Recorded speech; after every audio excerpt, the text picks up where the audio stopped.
have any pictures. Okay, fine. Okay, cool. We're live now.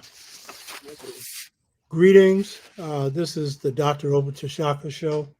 This is our first time to try and use PowerPoint on StreamYard, so we had to work with it. It's the reason that we're starting a few minutes late. I want to welcome to the show our great guest, Sister Briana Moore. Welcome. Thank you. Glad to have you. Looking good, lady. I'm just feeling a little bit sad because I did all this work on this great show and I won't be able to do it here. So, but we'll talk it through. Okay. Um, Greetings to the show. The last couple of weeks, we've had some important discussions. The last one was on the sixfold stages to mental freedom, and that's going to link into what Miss Briana Moore is going to have to say today on our topic, racialized stress or racialized trauma. So this is going to follow and weave in. You're going to see how we weave this in. Before getting into that, I want to remind people who have not subscribed to the show, hit the subscribers button. And for people that didn't watch last week's show, check it out because we went through some analytics that explain what's happening with the show and the demographics, the mix in terms of we showed that over 65 or 66% of our viewers are between 13 and 40, and then the remainder are 50, 65 plus. And so that's a nice breakdown because I had hoped that we'd be reaching younger people. And the show demonstrated, based on a year of doing this show, that we have a global audience. A lot of different places in Africa, um, places in Asia, including India, that has our second largest number of viewers, the Caribbean, uh, Jamaica, that has the third largest number of viewers. Of course, the first is the audience in the United States, and then a heavy viewing audience in Europe, especially France and Britain. And while the British numbers, the numbers from the UK, because most of these are blacks who live in Britain, don't look as large, it's next to the US and sometimes South Africa, our longest listening audience. So that's extremely important. And Brother Ugawa um, has been working on chopping up a lot of these shows into smaller pieces to get bites to bring in more viewers. And so there'll be a second channel opening up in December, a YouTube channel. There will be segments of shows, 3, 4, 5 minutes or less. And then at the same time, we're going to be on Twitter and Instagram. So these are moves for us to expand the show. And I want to remind people to enroll in sixfold stages to mental freedom. And you're going to see today its application to the topic that we're dealing with today, which is racialized stress and trauma.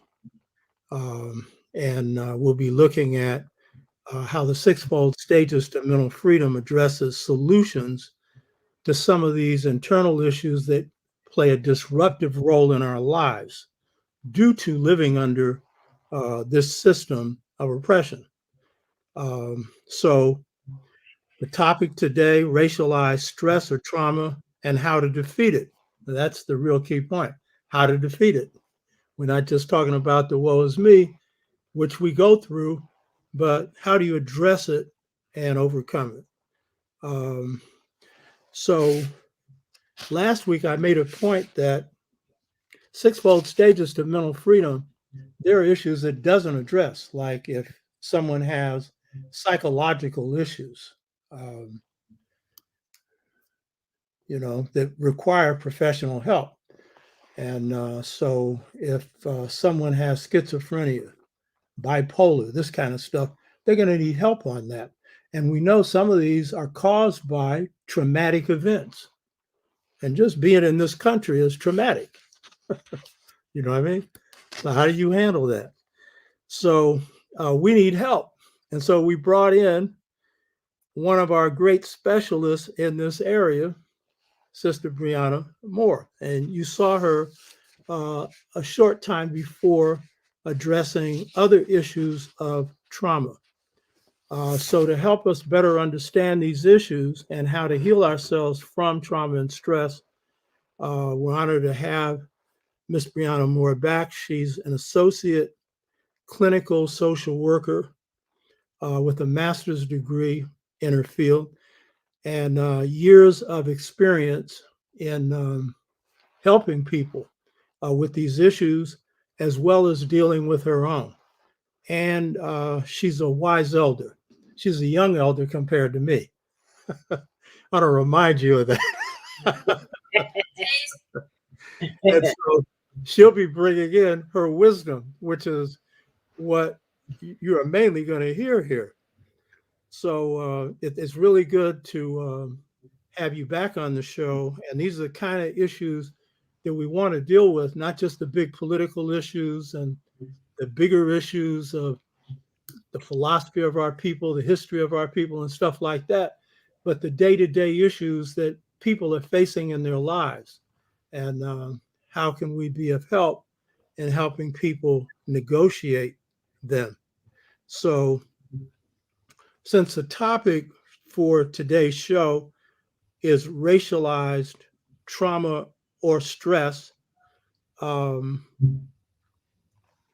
Briana, could you explain what you mean by racialized trauma, racialized stress, and how does it affect us in the worst ways, as well as, well, we can get into the other part later, but basically, how do you define it and how does it affect us? So, good morning, Baba. Thank you for having me here again today. I appreciate you so much. And I'm so It's a sorry. great pleasure, lady. I'm so sorry my presentation, because I had a whole bunch of good little zuzus and wham whams, but I'll try to talk through this. So as an African-American person living in this country, the first thing that happens to me when I show up in a place is that people see me through a lens, and that lens is based on whiteness.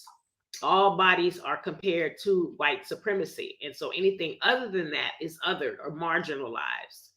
And so rather than being coming in as a woman who is white, who is thin, who speaks softly, who has blue eyes, and who has blonde hair, I'm othered because I'm different than all of that. I have a very powerful and passionate voice. I come with delivery and determination. My skin is brown. Under this hat here, my hair is gray. And so that otherness can make me feel internalized, make me experience my internalized oppression more often than not. And so what racialized trauma does is that it compares everybody based on your background, the color of your skin, or where you come from, or where your people come from. And then we are not treated equally. There's a lot of isms that go on along with that, and differences. There's power and privilege in having whiteness. The world is white centered, as you saw yesterday in that trial. And so racialized trauma happens on an internal level, and it does cause stress and anxiety. When you witness the things that happen to our people over and over and over again, this has an impact on your mind, your body, and your spirit. So that's what I'm going to talk about today. How are we impacted by stress and chronic stress, and how race plays a part in that? And then we're going to take a look at clean pain and dirty pain. And then I'm going to give you some tools for self-care around these issues. How can you take care of yourself in situations when you are othered and marginalized every single solitary day of your life? It's a visceral feeling.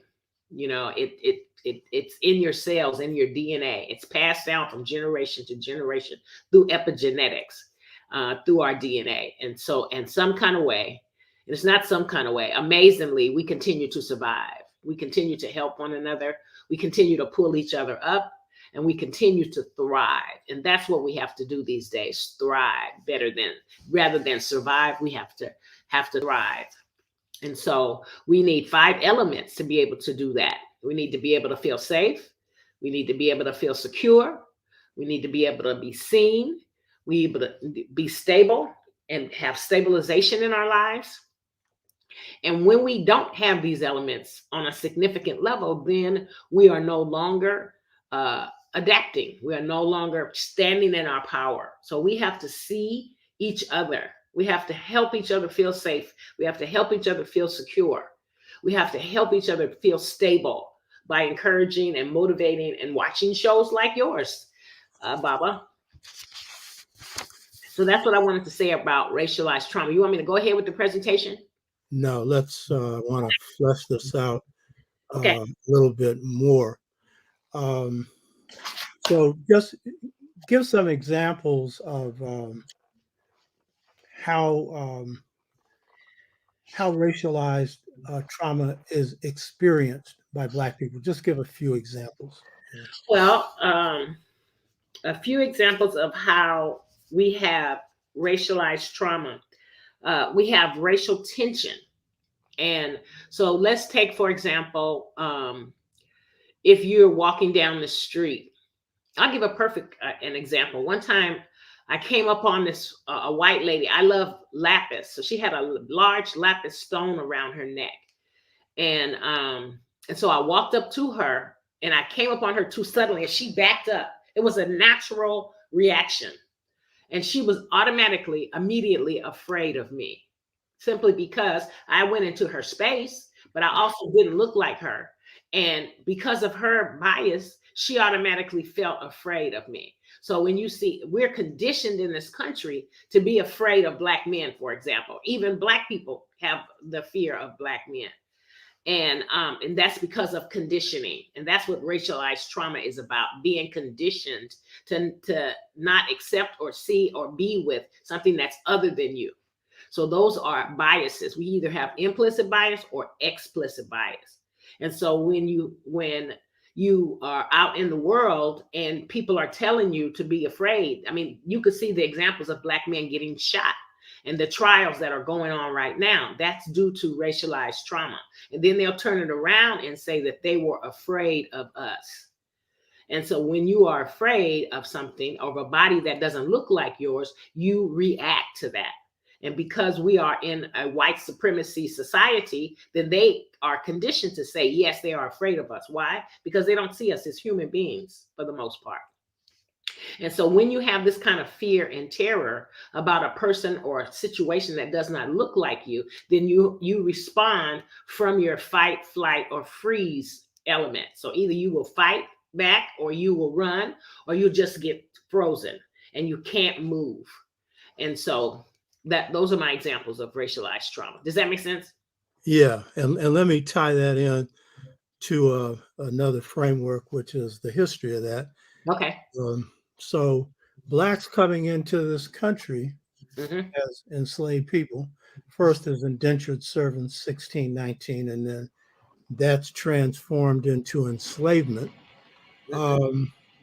We have, so, we're dealing with the situation that tries to negate our humanity, which is what racism does. In effect, say you're not a human being and treat you that way. And so we're being treated worse than dogs or horses or mules or anything else. And so we come out of societies where that's completely alien and completely foreign. And we resent that because we have a basic idea of our humanity. And African societies are basically humanistic in their orientation, and African people to this day are, even when we have scars and issues. So over time, we begin to develop a response to what we call racism. And that response has to do with us seeing that we're oppressed based on the color of our skin. Mm-hmm. And so part of what I want to do is convey that there's two sides to racialized trauma or racism. One side is the depressing side that causes stress, trauma, and everything else. But there's another side that's a liberatory side. And this is the other side of it. So in the case of enslavement, we had a situation where Blacks began to define themselves partially based on how we're viewed, that is, based on the color of our skin. So no longer are we defining ourselves as Asante, Yoruba, Dogon. We're Black, or whatever term we use to define ourselves then. And very often that term was African, in the beginning, African. We didn't come here calling ourselves that, but that becomes the unifying term. And so this becomes a point of identification.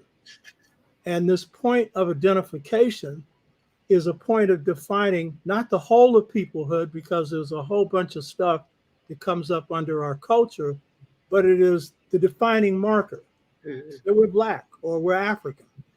And associated with that is a lot of pride. We also know pain because we know we inherit all these problems with Blackness that we have to overcome. Fighting somebody because they call you Black. I ain't Black. Mm-hmm. Now you got to fight if you call them African. Right. I ain't African. I'm an African American, but I ain't African. You know what I mean? So, Yeah. there's the two-sided, but basically the response to racism forges race consciousness, and that becomes a source of pride for a lot of our people. It's a point of identification. It's also a marker. It's a marker on whether or not people like you identify with that or not.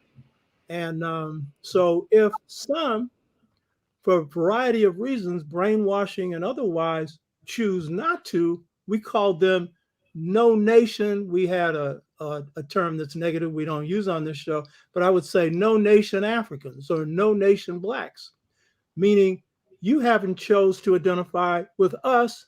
And these Black folks with a whole lot of other characteristics underneath Blackness, we're a nation. That's how we're, that term begins to be formulated in enslavement. You know what I mean? We're common people with a whole lot of things in common, culture, whatnot. But the demarcation point is your Blackness. So are you with us? Are you against us? So this whole thing of racism, which is debilitating, vicious, can be deadly physically and psychologically, there's another side to it. And it's a question of how we walk through this stuff, because this is stuff we don't plan in life, which is to face all this mess. So this is kind of like an overriding thing with us. How do we see this? And then that has to do with how we handle this. Now,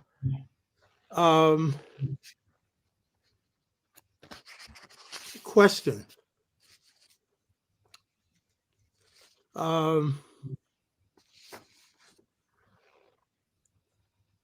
Racialized trauma and stress can be experienced on a lot of different levels.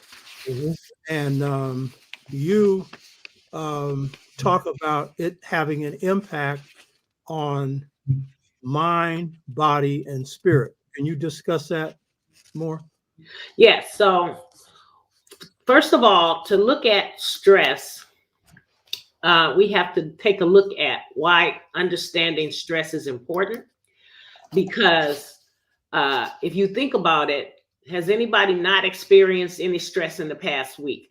Most of the time, people will say, yes, they've had some stress. Some stress is good stress, and some stress is bad stress.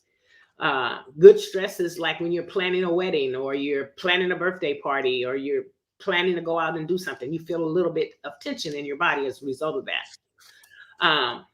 But our stress And chronic stress affects our health and our relationship and our works.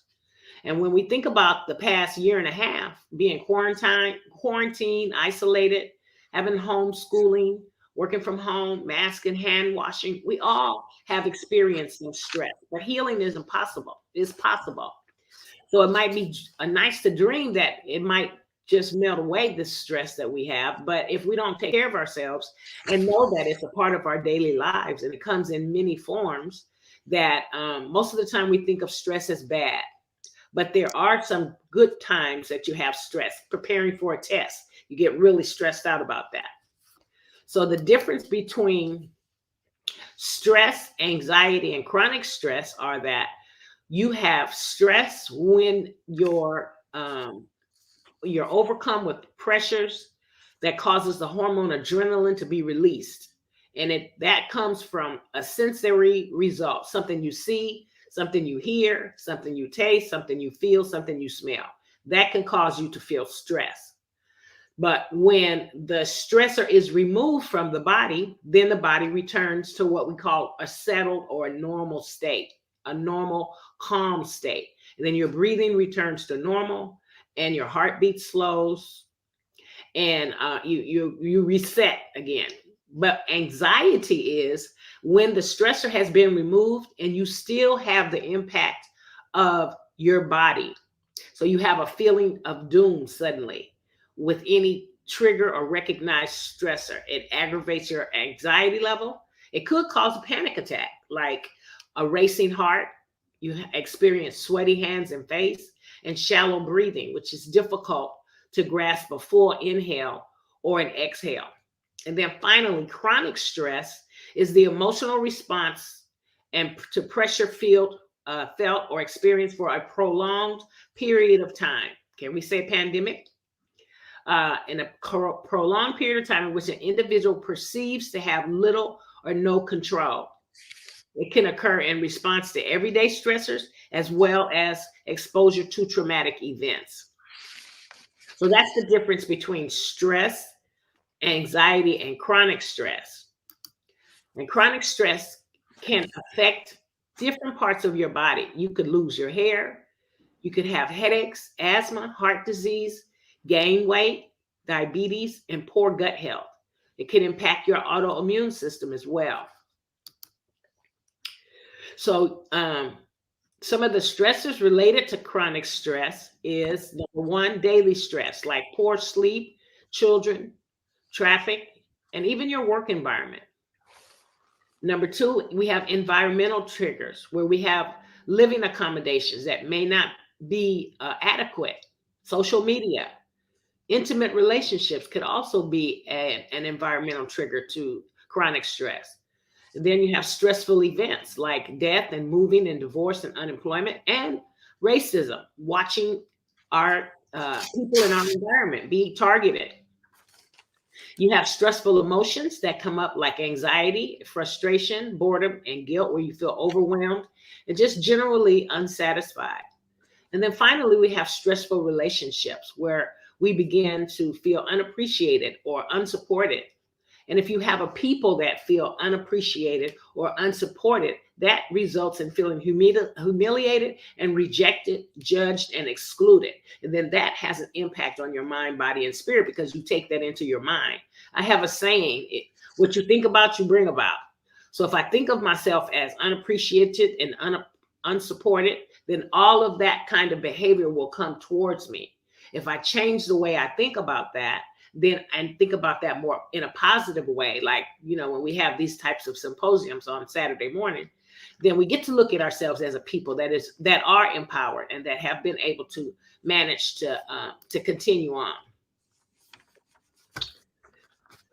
That's supported, of course, by data that, and it's interesting that Blacks in the U.S. show higher stress levels than Blacks or Africans on the continent. And so that should tell you something about where the stress is coming from and Right. where the trauma is coming from. I mean, Africans on the continent face poverty. They faced oppression under governments that are doing them in, but they're in societies around their own people. And, that has a big difference. They don't have white people breathing down their necks 24/7. So that is a big difference. So Right. the I have data, go I have ahead. one point on that where Black women die at a higher rate.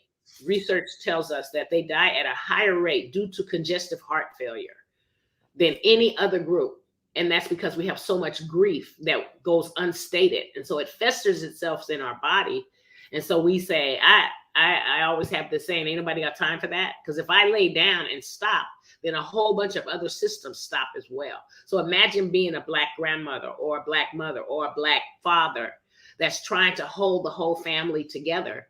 And because we just continue to live under these stressors all the time, we can't afford to get sick.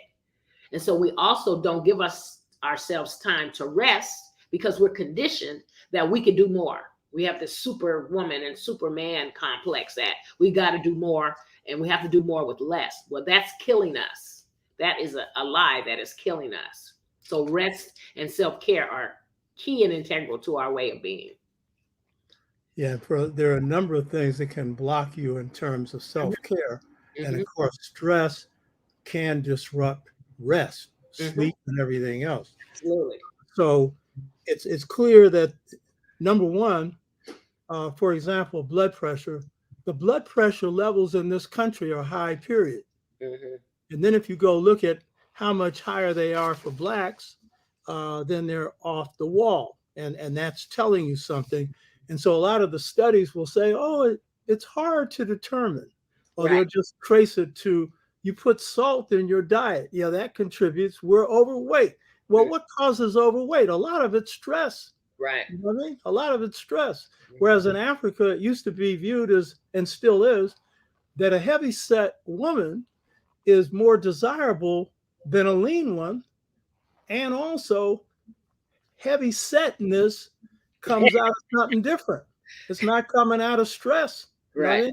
And in fact, in traditional African societies, I pointed this out before, they had fat farms for women who are about to be married to fatten them up because African women, African men like big women. You know what I mean? So a lot of these sisters run around parading their bigness now as a sign of beauty. Well, they understand there's a source for that, except in this society, that ain't necessarily a reflection of good health. There's a whole lot of McDonald's is driving that. You know what I mean?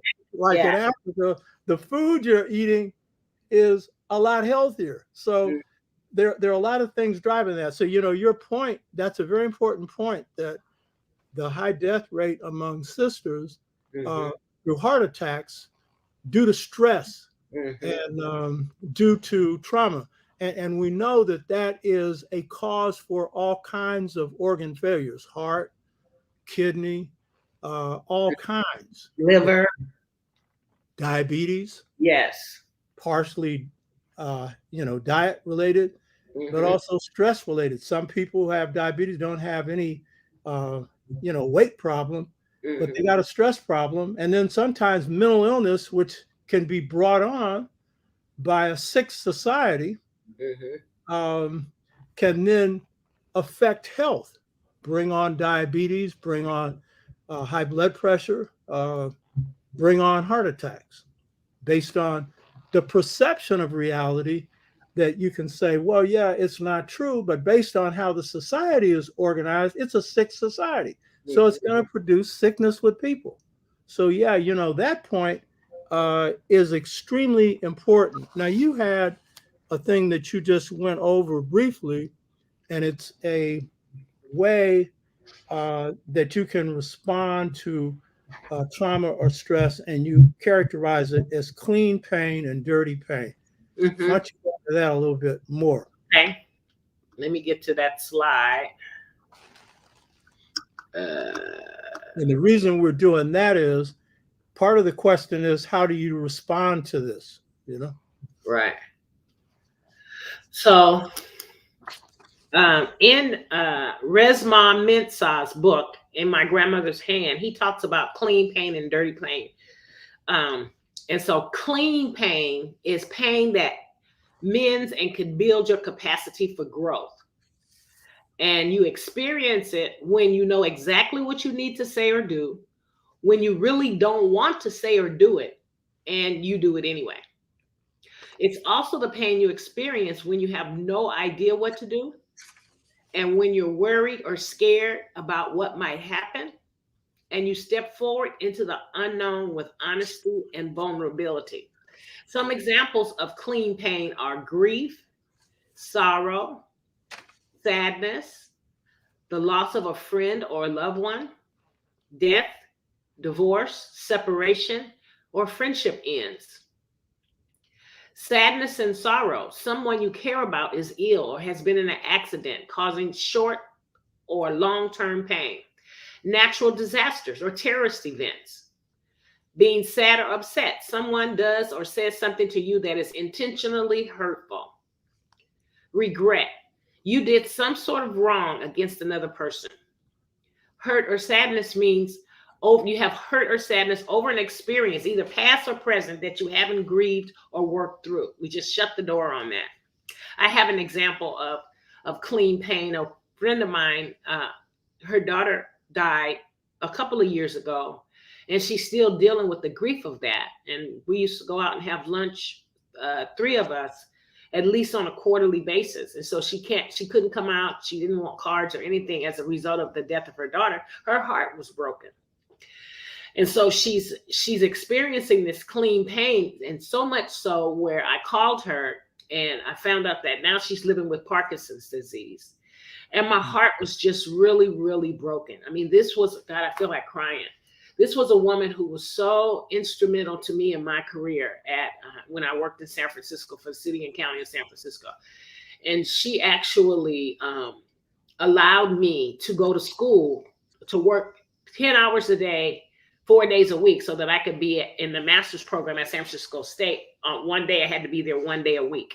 So she changed the whole way people could work, wouldn't let anybody else do it, only me. And she said, I could do that because I know that my investment in you will be an investment in the work that you're going to be doing with our people once you get your degree. And so, you know, she's just been there to stand for me. And I feel so sad that I'm not able to be there. But, you know, so that's an example of clean pain, sad, regret, or sorrow. I have a lot of sorrow where she's concerned. And then there's dirty pain. Dirty pain is the pain of avoidance, blame, and denial.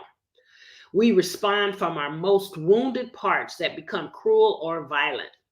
So some examples of dirty pain are ruminating and worrying above and beyond normal emotional sensations, which are like tears and sadness of a loss. You just keep thinking about it over and over and over again. Another example of dirty pain is blaming yourself or other people for a painful experience that was out of your control or out of their control, like the pandemic. Number 3 is shooting yourself about a painful experience. It shouldn't have happened at all. It shouldn't have happened this way. It should be this way or that way, that she or I should have, right? Another one is thinking, spinning thoughts, or worrying endlessly about past experiences or about what could happen in the future. Stuck in the fear about future tragedies or things that could happen, like having the fear that this pandemic is never going to go away, or having the fear about being vaccinated or not being vaccinated, or hanging out with people or walking around without a mask and becoming exposed to illness or injury.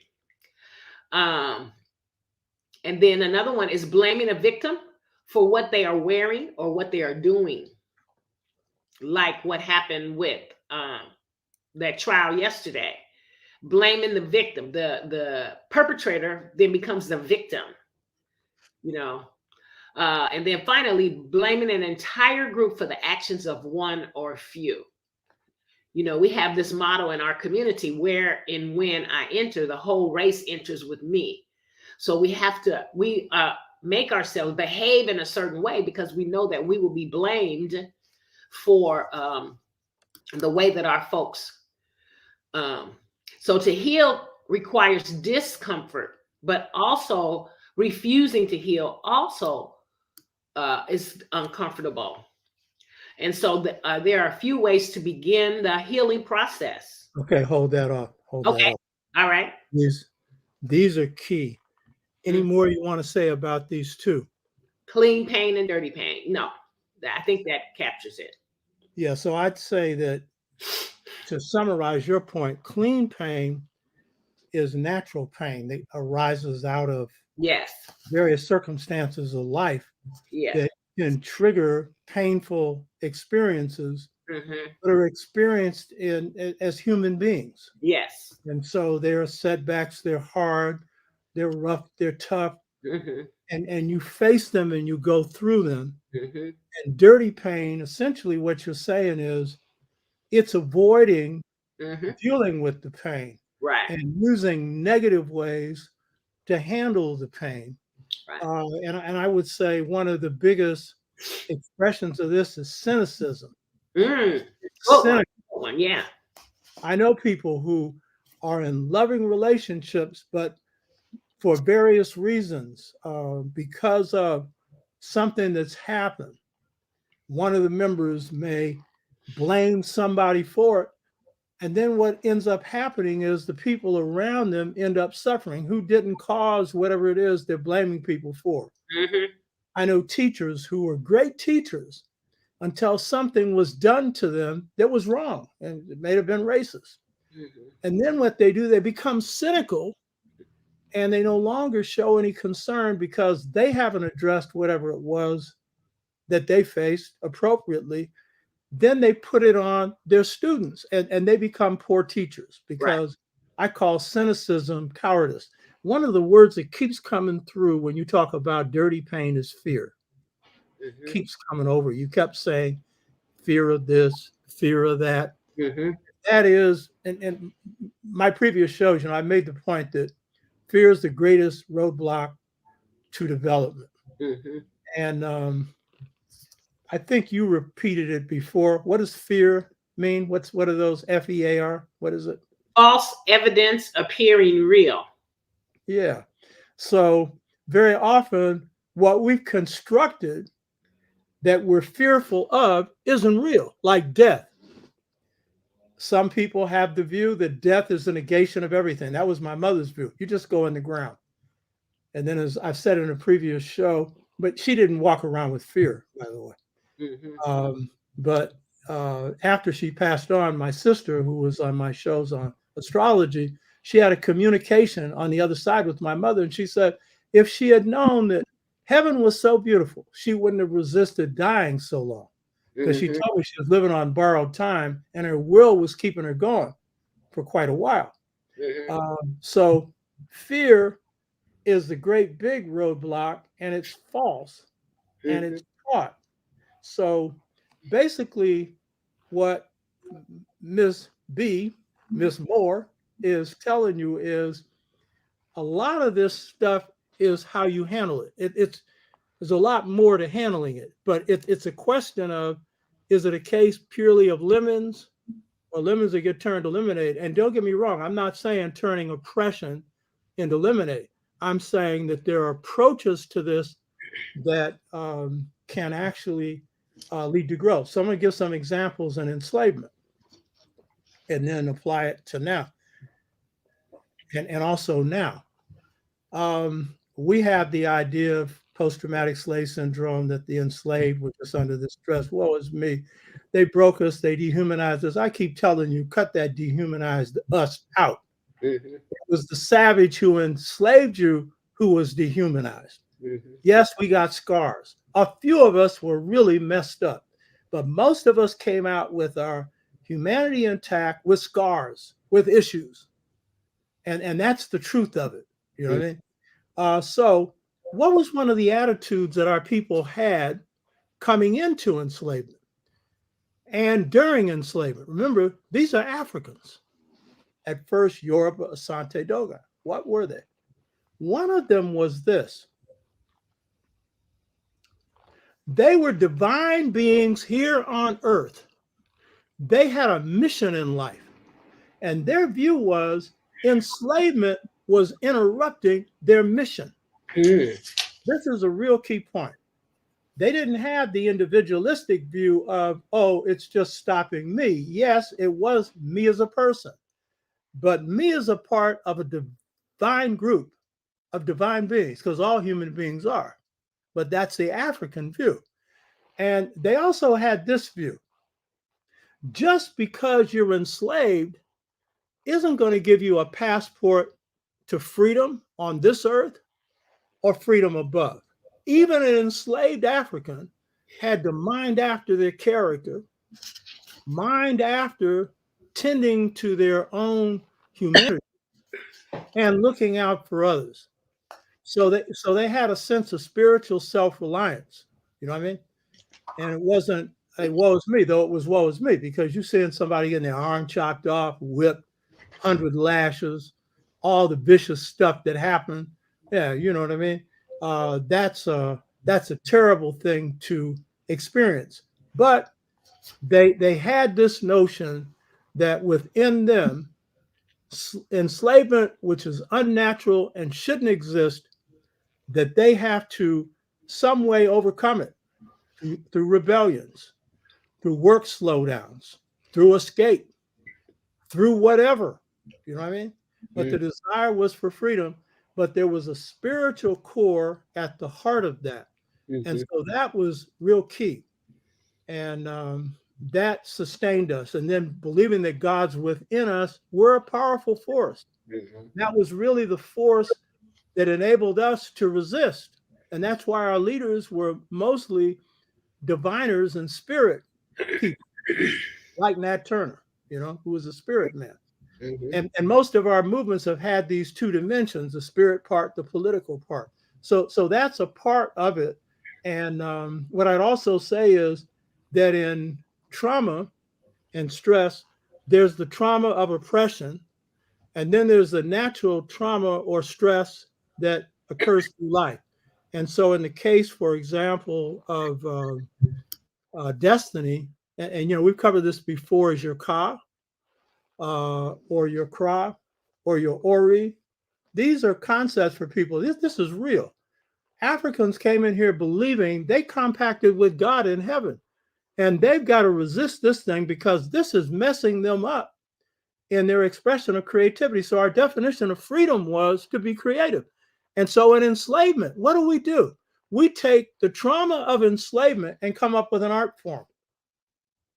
What does that say? I mean, that is really saying this clean pain you're talking about, which is caused by dirty pain in this case, but the response is a clean pain response. You know what I mean? Is we're going to create some beauty out of this, which is going to encourage us to steal away. When you sang that song, the slave master thought that was just stealing away. Oh, to heaven. You know what I mean? You can have this world, but give me Jesus. You can have the world of enslavement. Give me that ship you brought me over here on, the good ship Jesus. You know what I mean? Soon I'll be done with the troubles of this world, going home to live with God. Soon I'll be done with the troubles of slavery and go home. God for them was a code word for freedom. Heaven was a code word for freedom. So that's, again, taking a negative and turning it into a positive. And we still do that. You know what I mean? Now, our art form continues to develop as one expression of that. So that's a key point. The other point I want to make is this: racism, which is the cause for all of these disorders and stuff, in the sixfold stages to mental freedom, the experience of racism is one of the keys to the experience of mental freedom.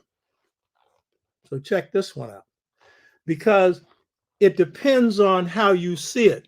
My awakening came through experience of racism.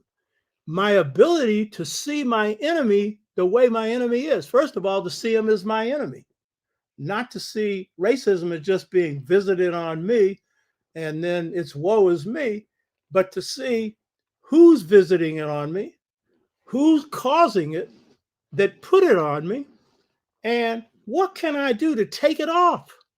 And so that is a racist experience that's liberatory because it's enabling you to see. And that's a stage in the sixfold stages of mental freedom called disturbance. And so when people are experiencing racism solely by themselves in a context where they're alone, then it is much easier to be put into the negative situation, though often we don't, because we're often able to handle that. I was watching Will Smith describe Serena and Venus Williams' father, who's the subject of this film that's coming out, King James.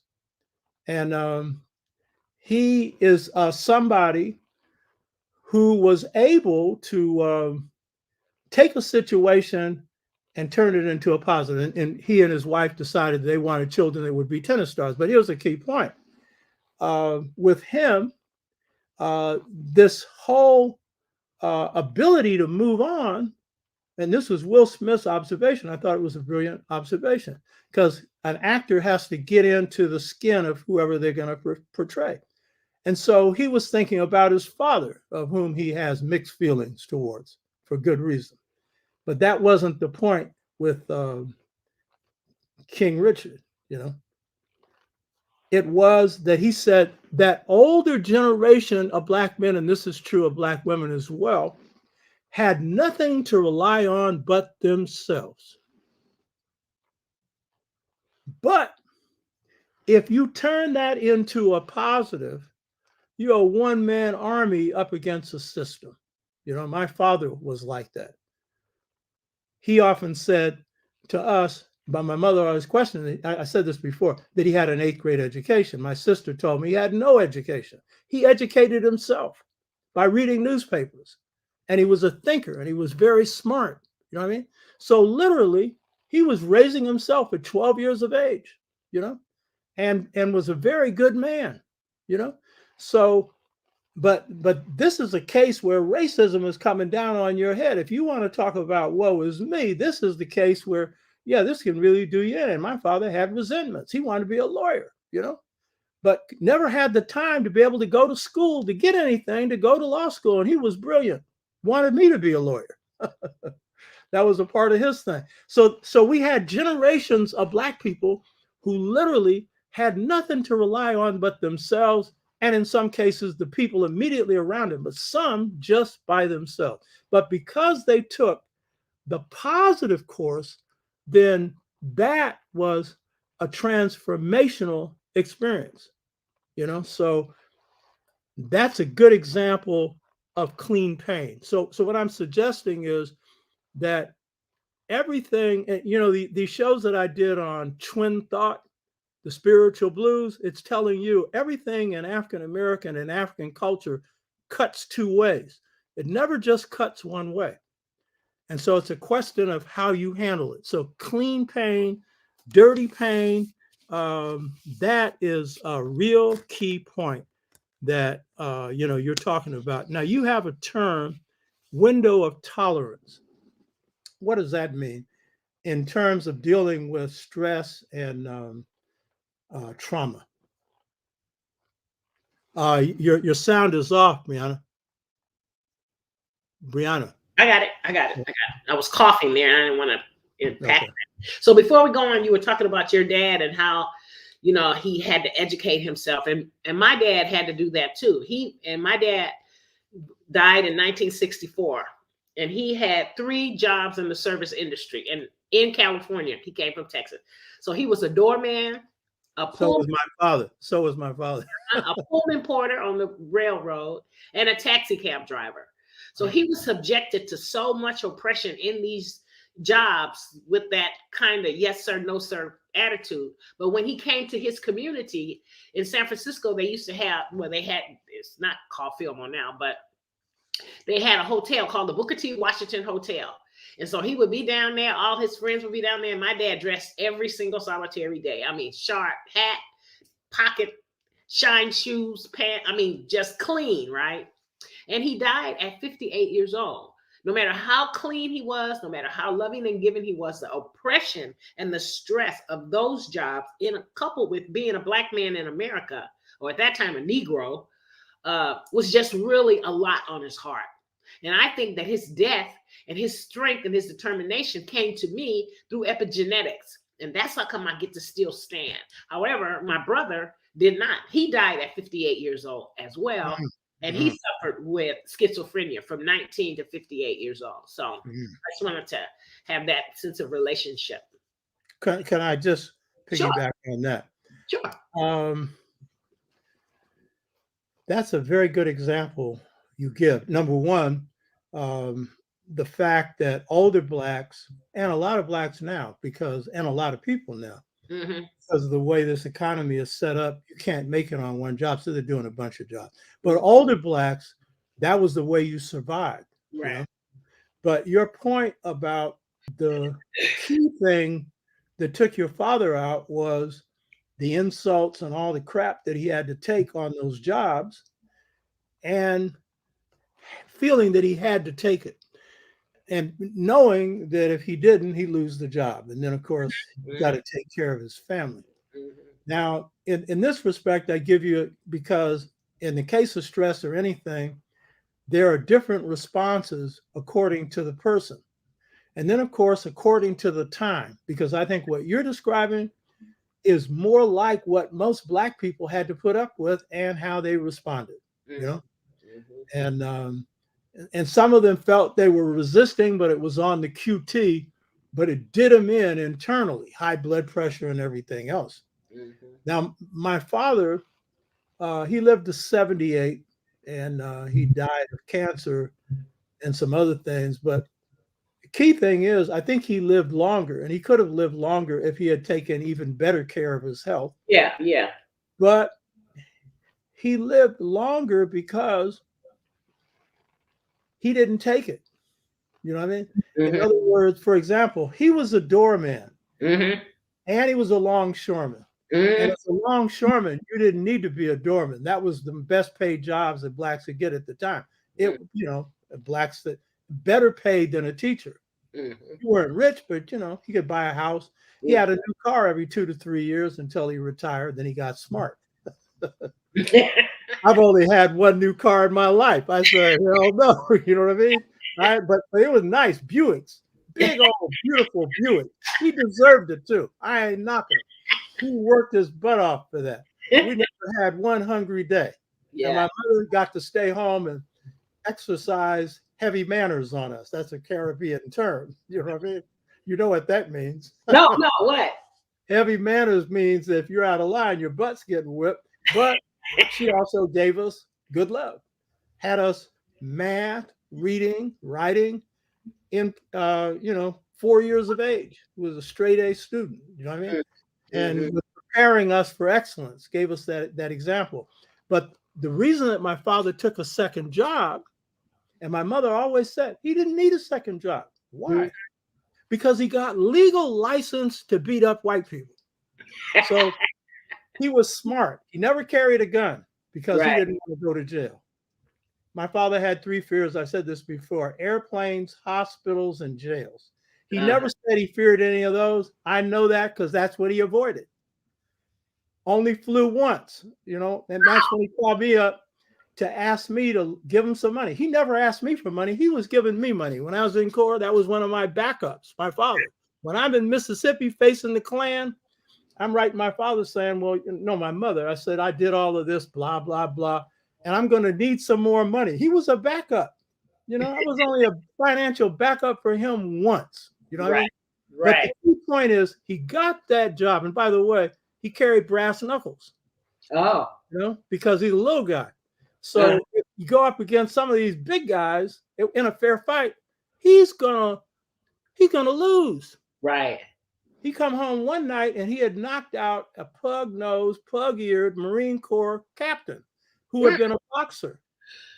Knocked him out with brass knuckles, but the guy didn't see the brass knuckles because he pocketed him. And then my father had this scary look. We never saw that look because he was a loving man. I'm the one with that look. But he put that look on you and then tell you what he was going to do to you. The guy ran, but if he saw the brass knuckles, it'd be a different story. You know what I mean? So he was able to maintain a higher level of health because he fought back. But I'm not knocking somebody who didn't, because in most cases, that wasn't feasible. You know what I mean? It wasn't feasible. But it is a healthy alternative. And it's a clue to one of the ways to get out of all this other stuff. You know what I Right. mean? Is Yeah. to find some way to fight back. So I interrupted you. Uh, go on with this window of tolerance. Okay, so the window of tolerance, there's a place where human beings exist in this window of tolerance. So, in the window of tolerance, you're able to regulate your emotions. You can tolerate different levels of arousal. You're able to think. You're able to problem solve. You're able to engage socially with others. You're able to recognize your feelings. You're not judging your feelings. Feelings aren't right. They're not wrong. They just are. You're able to use coping skills and ask for help, and you're able to rest and respond to boundaries. To have boundaries, you protect your boundaries. When you're outside of the window of tolerance, when you have a situation that causes you to be either hyper arousal or hypo arousal. So, hyper arousal is in the fight or flight response. You're irritable, you get angry, you panic, we get impulsive, you need to move. It's just activity like that. You're anxious, you're overwhelmed, you take unnecessary risks, and you have these racing thoughts over and over and over and over again. It's an unhealthy way to be. Some people also respond to critical situations or trauma with hypoarousal, HYPO arousal, which means you freeze.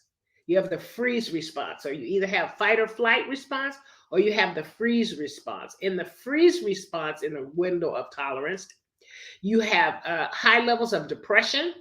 You feel numb, isolated, no energy, no motivation whatsoever. The key thing here about the freeze response is that your emotions are blunted. Things that used to give you joy no longer give you joy. You find yourself sleeping more often than not, or waking up and not getting at least a minimum of 6 hours of rest. Your body doesn't rest. It leads to memory problems, disassociation, uh, and you feel disconnected and hopeless. There's no hope on the outside of the window of tolerance. So, our brain has an amazing system that works without our permission. And so it automatically knows exactly what to do. And to be within the safety zone, some people call it the resilience zone. And I like it the window of tolerance because we can really see when I'm outside of the window of tolerance, either in hyperarousal or hypoarousal. So that's what I want to say about that. Heavy.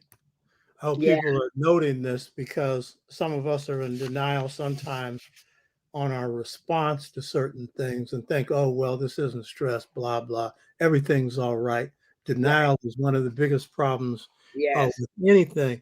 So it seems like overall, when you're talking about the window of a tolerance, which is hyper, um, it's when you're in control, Yes. basically.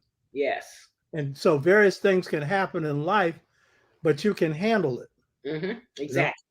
Yeah. And this hypo is the freezing hmm and the inability to handle things. And one example you give is of depression hmm and blunting of emotions, hmm lack of losing sleep and stuff like that, which is a physical symptom of it.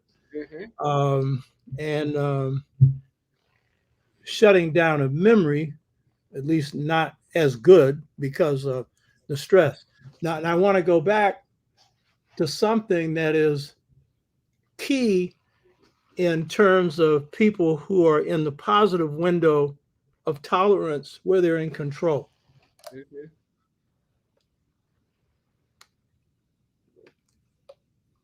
I think one of the biggest causes behind the hypo response, it's not the sole cause, but one of the causes behind the hypo response is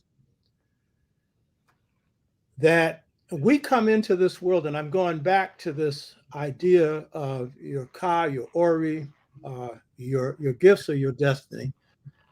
Um, we come into this world with a set of gifts, and those set of gifts really show the path to where the fulfillment in life is, Joy. where the joy in life is. Mm-hmm. You are fulfilled because you're doing what you were put here to do. You're helping other people through your way, Mm-hmm. that way that you're suited for. And your whole life experience folds into that, you know? Mm-hmm. But one of the reasons, I'm not saying it's the sole reason, but one of the reasons that we have the hypo situation is that for a variety of reasons, a lot of our people, this applies to people in general, but especially a lot of our people, have dreams deferred, Oh yeah.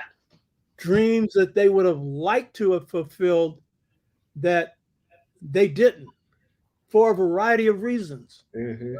Some of them have to deal with self perception, you know, and not thinking that they could fulfill them. Mm-hmm. Some of them have to do with life choices. I know people who have clearly defined gifts and clearly defined dreams, but made choices. And one of the choices could be a job that would give them an immediate reward, that is, money so they could buy a house, buy a car, blah, blah, Mm-hmm. as opposed to deferring that to pursue their dream. And then once stuck in it, they got children, everything else, then they're stuck into this particular reality.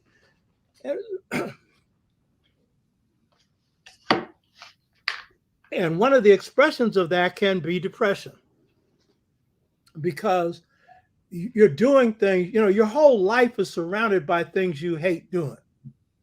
And racism puts you in that situation anyway. So there's a lot of blacks who just simply can't do these other things, and a lot of people. And so they're stuck in stuff that's miserable. My father was in that situation, but he wasn't depressed. Mm-hmm. But that was his life circumstance, because a whole lot of black people, that was their life circumstance. I mean, Mm-hmm. it wasn't because he didn't believe that he couldn't be a lawyer. There were circumstances that blocked it at that point. Mm-hmm. I'm not blaming somebody for this. So the pursuit, one, knowing your gifts and trying to fulfill it. And don't confuse gift with a job or a profession, Mm-hmm. because it may or may not be tied to a profession, but it is a vocation. It is your purpose. It's It's what purpose. you're here for. And so, like, my mother's dream was to be married, to have children, and to teach. And she was able to fulfill all of them. And as an astrologer, my sister and I, we looked at her chart when she passed, and we said she fulfilled her destiny. Mm-hmm. It wasn't perfect, but she became a much greater proponent of love. That was her thing. And I think for all people, that's the ultimate thing. The most important thing is love, having it, expressing it, experiencing it, you know, Yeah. love. Love. And so she had become better at understanding what love was. She had learned from her students, from her parents, from life, and she was pretty good at it to begin with. But she ascended to a much higher level. Mm-hmm. So that is at least one way that, you know, you get into the hyper, if you can in some way pursue those gifts, know them, and then try and pursue them. Mm-hmm. Worst thing is to be shut off from them. So that is only one example, but, you know, in terms again of us being able to transcend oppression, be yourself, know yourself, Know yourself. be yourself. Don't be what someone else wants you to be. And so on one level, that's your African entity. Mm-hmm. Don't be white. You can anyway, but you're trying to be something that's impossible and you shouldn't want to, you know. But on another level, that is being your creative self. And Right. that was the desire of our ancestors. Now you have a thing in here where you talk about vulnerabilities that can weaken us um, when experiencing trauma or opening us up to that. What are some of those vulnerabilities? So Brene Brown talks about shame and vulnerability, and she has a lot of YouTube's videos and TED talks on vulnerability. So when somebody shares a personal truth, they look at a situation and they embrace it with uh, using courage and honesty and self-love. So you share something, you allow yourself to be vulnerable when you share this personal truth. So people can respond to you one of two ways, kind of the ways you talked about your mother. And then another way is the way you talked about how racism and oppression impacts us. So when you elicit feelings of vulnerability and others respond with compassion and respect and trust, we feel love and connection. And then we have a subconscious belief that we are worthy of love and belonging. And that's what you talked about your mother gave to you in her goal. But another way is that you share your vulnerability, and then the world or people will make you feel, or you feel shame about that vulnerability. And I used to do that when I was younger. When I first graduated from college, because I grew up in the projects and I had a pretty high level job, I was ashamed of the way that I spoke because my English wasn't perfect English. My mother said, "You worried about splitting those verbs, huh?" And so I was silent in these tables and I just couldn't get my voice. And that's what happens with racism and oppression. Your voice is stolen. So I felt shame. And so I withheld my, I felt this shame because I felt judged, I felt disrespected, I felt betrayed. And as a result of that, I withheld my affection from myself, from having my voice. This shame made me feel unworthy, like I was not worthy of having love and belonging. And what that leads to is a false connection of myself, like not feeling like I didn't really belong in those rooms around those tables with those executives. Many of them who did not look like me. But the woman that I told you had Parkinson's, she was at the table as well. And she looked out for me. She made me feel worthy and love and connection, even though I had a false sense of myself, which caused me to isolate. And sometimes I even lashed out. And what's important about that is I remember a specific example sitting around that table, and there was a white girl there, and she never said anything cruel to me at all, but she could say what I thought. I didn't have my voice. And so she could say what I thought. And I just hated her. She never did anything to me until they had something that was important to me. So this is during the time when AFDC, which is welfare, was transitioning to the TANF program. And so we set up a process where people who were on public assistance could go get some soft skill training and then go get a job. And so all these people were in the process of designing that. And they said that people should have to go to 5 programs. And that I was like, okay, may I offer another view here? And I said, so let's take, you have a young woman. This is in San Francisco. I said, let's take, you have a young mom. She has 2 kids and she lives in Hunters Point and she's on the bus. And she has to take the bus off the hill to get to this, take her children to school, and then get another bus and go down to the financial district where people don't look like her, don't walk like her, don't talk like her, and don't experience her the way she's experienced in her community, which is loving and supportive and caring. And you know what they said? Oh my God, I never thought about that. I never had to catch the bus. I said, no, you don't have to catch the bus, so you don't think about it like that. Well, what do you think? I said, well, we could do 2 programs. Let them check out a couple of programs, give them time to be able to care and support their children. That's a great idea. And that became policy. And so from then I was off to the races. I got my voice because I was heard, I was felt, and I was seen. And those are the elements of having a strong sense of self, when you are able to be safe, secure, seen, and stabilized. And then that leads to feeling have an unconscious feeling and a belief that you are worthy. I did feel like I was worthy because I could advocate for young women who experienced life just like I did. A young mother who was on the bus, who had to go and try to make it work until I was able to get a job and be supportive to myself. So those are the two sides of vulnerability: shame and connection to love and as opposed to love and connection. Those are important points that you're making there. And when you make the point about shame, and you were using specifically the example of speech patterns, splitting your verbs. Mm-hmm. In fact, you were using African speech patterns Mm-hmm. where the verb is most important also, and where being expressive and emotional is also important. Mm-hmm. Mm-hmm. Um, it reminds me of something, and this is a key indicator of a problem. Clarence Thomas, and this is not putting you in this category, that Clarence Thomas has been virtually silent on the Supreme Court. Recently, he started to speak a little bit. Mm-hmm. But the main reason is that he's a Geechee. He comes from South Carolina. And he once spoke in that speech pattern. He's lost it, but he's ashamed of it. Ah. And so as a result, on the court, he said nothing. And his answer is always, someone else will say what I was going to say. You know what I mean? Mm-hmm. And that's, again, in this case, it's a feeling of shame for his own culture and shame for his own Blackness. And by the way, he's not a conservative, he's a right winger. I mean, he is to the right of everybody on the right. Mm. He's only made one decision for Blacks on the Supreme Court.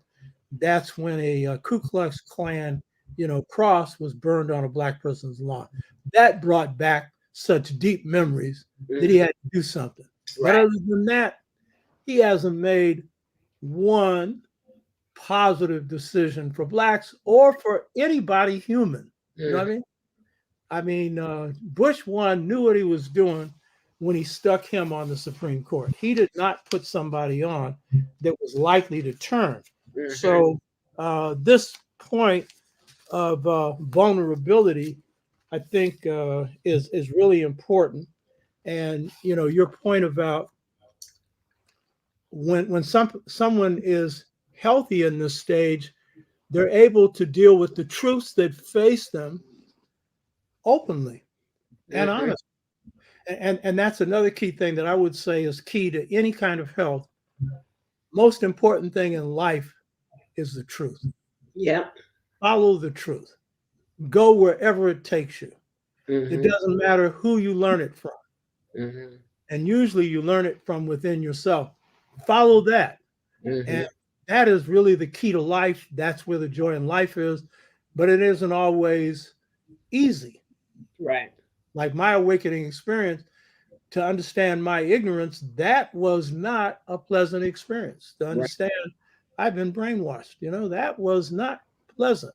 But it was liberatory because I had to face the fact Right. that I didn't know, and I thought I did. And Mm-hmm. that led me on a track of real truth. Whereas before I thought because I was getting an education and it was really a miseducation, Mm-hmm. it was the truth. No, it was knowledge and it was facts, but it definitely wasn't truth. You know, Yeah. so that's very important. All these things that you're showing is that basically in dealing with the stresses of life, the ups and downs of life, it's an openness. And if you're able to be open, Mm-hmm. handle it. And that includes vicious oppression. When you understand what it is, then what are the approaches you can take, and these aren't all individual.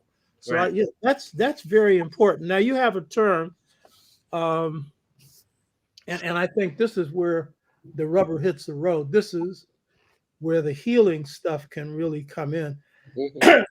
It's what you call deservability. Mm-hmm. Um, that a real positive response or a way to respond positively to the stresses of life, and this includes the traumas, is deservability, however you approach it. What do you mean by deservability? So the deservability is a term that was coined by Louise Hay, who was this woman who, with positive affirmations, she healed herself with cancer. And I am a real advocate of positive affirmations, and I say them all the time. As a result of the pandemic, I think I was able to learn how to grow plants, right? And so I give these plants positive affirmations. You deserve to grow. You deserve to be here. I deserve to grow. I deserve to be here. So the notion of deservability, according to Louise Hay, is that we all want many things in our lives, and we often wonder why we don't get those things. A big part of it has to do with the concept of deserving it, or deservability. If at our deepest core of our being, we don't feel that we deserve to have what we wish for, that belief will block those things or block our blessings from coming into our lives. We end up settling for less than we truly desire as a result of our limiting beliefs. To achieve our goals in life, it's necessary to work on our beliefs as well as take concrete actions toward what we want. So that's where the saying, what you think about, you bring about. Another good example of that is to know that what I want can be manifested and what I don't want can be thrown away.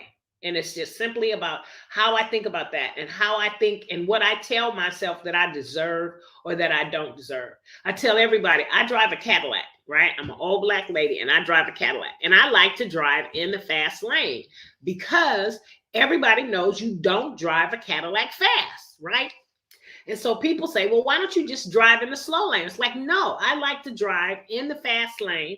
And if I'm not going fast enough, then you have to go around me. So I think I deserve to drive in the fast lane just simply because I say it so, right? So, but deservability is a notion that we will achieve what we want. I live now in Rio Vista, and I own a mortgage. I don't own a home, but I own a mortgage. And I was paying $2,600 a month for rent in an apartment, nice apartment in Castro Valley. And a friend of mine said, you know, you're going to give somebody $30,000 a year for rent. That just doesn't make sense. And I said, you're absolutely right. And I had been saying before, this wasn't my first home, but I was saying, you know, I don't want to be a homeowner because it's so much responsibility. And guess what? I couldn't ever get it together to own a home. But in my mind, in my core, I knew that I deserved that. So a friend of mine told me like 10 years before she said that to me, you know, all Black people are retiring to Rio Vista. And I said, okay, I'm gonna bookmark that. And when I retire and move, and the next time I buy a house, it's going to be in Rio Vista. And I just bookmarked that in my mind, or pinned it the way the kids say now. So then she made this comment to me about the $30,000. I got on, she said that June 28th. I got on the phone. My credit score, which had been in the low 400s, was now well over 700. Because I was paying attention to my deservability, like on an unconscious level, paying my bills, paying them on time or even early. Not, well, I can't say not frivolously spending because I do frivolously spend, but, and so I was able to get a mortgage. I came up here the first time. I had never been here before. The first house I looked at, it was already sold. The second house, I told myself it had 3 elements that were important to me: an island, a fireplace, and a sunken bathtub. I moved in from June 28th. I moved in on September. I closed on August 28th, and I moved in on September 1st. That's a perfect example of deservability, that things go your way if you think about them and you know in your core that, yes, I'm blessed, and that I'm not blocking my blessings. It's like you talked about that fear. Fear causes your blessings to be blocked. Fear causes your blessings to be blocked. If you can think about it, you can achieve it. Why? Because you deserve it. That's deservability. That makes sense? Yeah. And see, This also ties into sixfold stages to mental freedom, by the way, because Mhm. deservability is only manifested on a high level if there's a sense of self-love. Mhm. You Mhm. agree? Yes, yes, And this idea that you don't deserve is what we call low self-esteem. You got doubts about yourself, yes. doubts about whether you're worthy, doubts about whether you're entitled. Right. You know, I remember I was out at state years ago. It was in the 80s, and I had bought this 300ZX. I drive sports cars, by the way. The only thing I like. They're fast, Fast cars. beautiful.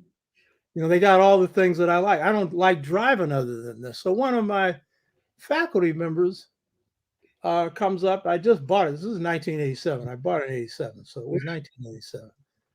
And she looks at this car and looks at it forever, and then she says, "Well, I guess you deserve it." It took her, number one, to assume that I didn't deserve a car. Give me a break. You know what Wow. I mean? Wow. And it took her all this time to figure this out because it's the only new car I ever had. Not because I don't think I deserve a new car. It's a waste of money. You know what I mean? So it's the only one. I wanted to experience the smell of the new car, which I understand is not healthy, but it was my experience. And I still have that car sitting out in my driveway. I don't drive it anymore. I got another sports car. You know what I mean? So the thing is, um, she figured I didn't deserve this. You know what I mean? So that's an assumption. That's what you call low self-esteem. You know what I Right. mean?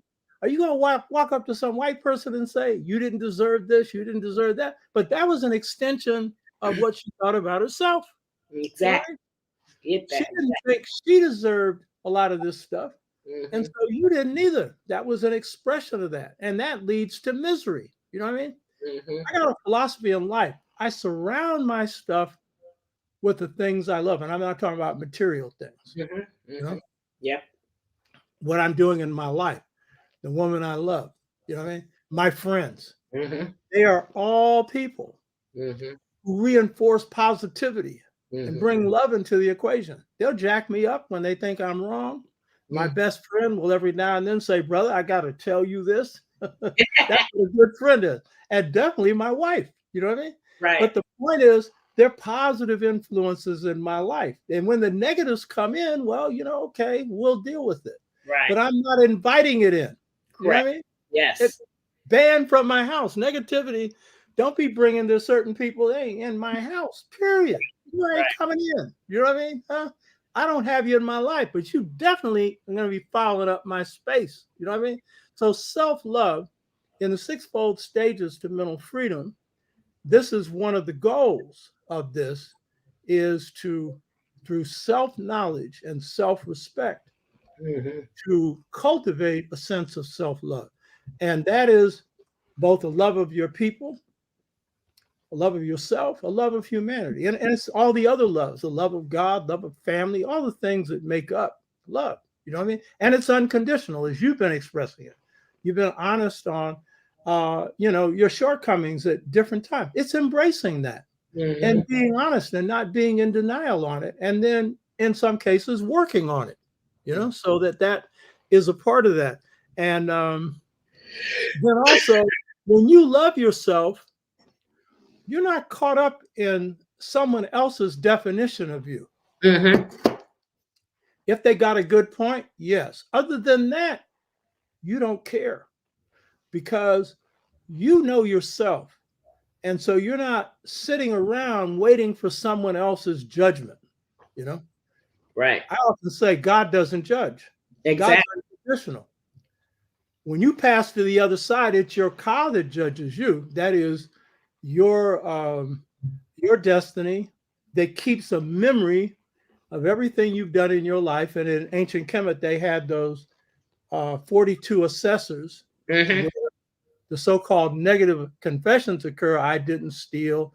I didn't do this. Those aren't 10 commandments. Mhm. Those are affirmations of what you did do. In other words, when you say you didn't steal, it means you're honest. You know what I mean? That you didn't commit adultery, you're faithful. You know, these kinds of things. So God's not judging you on that. You are. Right. And in ancient Kemet, they have a saying where the person that's going to the other side pleads with his ka to defend him. But the ka is dedicated to the truth. So the ka is going to defend what you did that was right, and is going to put it right on the table, what you did wrong. You know what I mean? And so then that's the balance. So in life, you know, I think that these are key things in terms of life. Follow your truth. Know yourself. Love yourself. And then going back to the stressors. And you know, we're going to face stress. And there's some stress. And by the way, you know, I want to say this. I did 3 shows on astrology, and some of you got it and a lot of you didn't. You know what I mean? There's a cycle in astrology which has to do with Saturn. And every planet has a rotational cycle. And Saturn's rotational cycle, where it returns to its place in its rotation around the sun, is approximately 29 and a few, 29 and a quarter days, whatever. 2 rotations are very important because that's the point of maturity where you're nearly 60 years of age. So when someone reaches that cycle, the question is, what have you learned in previous cycles? Well, there's a mid-cycle of Saturn, and that's in between the first and the end of the second cycle. And that cycle occurs around 44 years of age. And what I would say is that most people are going to experience a life crisis around that time. And the reason is, in terms of astronomically, is because those planets signify different things. Saturn is order, it's discipline, it's the conservative forces in society. And inside of you, it's the balance or imbalances that you have in life. And so what happens at around 44, 45, people usually experience a life crisis. And that life crisis usually has to do with things unintended to. So the one I gave is an example of my life crisis, dealing with me not being able to deal with the feminine and having to face mental illness in my family with my wife. And I realized I'm living with somebody that had this and didn't see it. That was my life crisis. First, I didn't know how to handle it. I knew nothing about psychology. I knew nothing about mental illness. One of my best friends, Jitu Usi, was the one that told me, take her to a psychologist. I didn't even know to do that, you know? And I didn't know what delusion was and didn't know how to respond to it, you know? And that's part of what the Buddha says a life crisis is, not being able to handle a situation. Because if you knew how to handle it, it wouldn't be a crisis. You wouldn't face it because you've dealt with those issues. These are issues I hadn't dealt with. And so they presented themselves in the form of out of control. Mental illness is out of control. I'm a control freak. I'm a warrior. I control everything. I win all battles. But here I am, everything's out of control. My whole life was out of control. It wasn't usually a crisis occurs in multiples, 2 or 3 at the same time. Death usually occurs that way too. And so I had multiple crises. My sister dropped her daughter off who was unmanageable at 12 years of age and stayed with us from 84 to 90, you know? And then I had to chair Black Studies, which I didn't want to do. It's one thing if you're doing something you want to do. I like to teach. I'm good at administrating, but I didn't want to administer. I'll organize and write and speak. That's me. So then I had that. And then I was in a situation where I was in an investment club and on real estate. And I had enough signs. I had made some money out of it and should have walked away, but I got greedy and went back in and invested. And then I encouraged some other people to invest and promised them I'd guarantee their loans. Oh, no. This is 1984. I come back home. the investment club had collapsed. So I got 3 of these things, but the biggest thing is this mental thing, but it was me. It was that I couldn't see it. And so by being able to go inside myself and to look at myself, that was really the key to that. But that was caused by a Saturn cycle. In other words, you think these planets are just up there for material things, but some of the natural things that Miss Moore has described as natural things you go through in life. You lose somebody. That's people die. You know what I mean? There's tragedy in life. That happens. People get ill. That happens. You know, those are normal life cycles. And so a part of what we might categorize as trauma, and they can be very traumatic and definitely stressful events, occur through normal life cycles. We understood these cycles better, we can handle it. The final thing I wanted to say about racism is this. Racism, one of the best cures to racism is to fight it. It's to fight it. One of the worst ways to handle it is to absorb it. You know, and there are different ways to fight it. But in the 6-fold stages to mental freedom, the awakening process is triggered by disturbance. And disturbance comes through how we see racism affecting us in our lives. And it causes us to be disturbed and upset because often we're going to see a face of it we didn't see before, and it's going to cause us to see things in a different way. But when we are experiencing this as a part of a collective, you're experiencing it individually because that's how it affects you.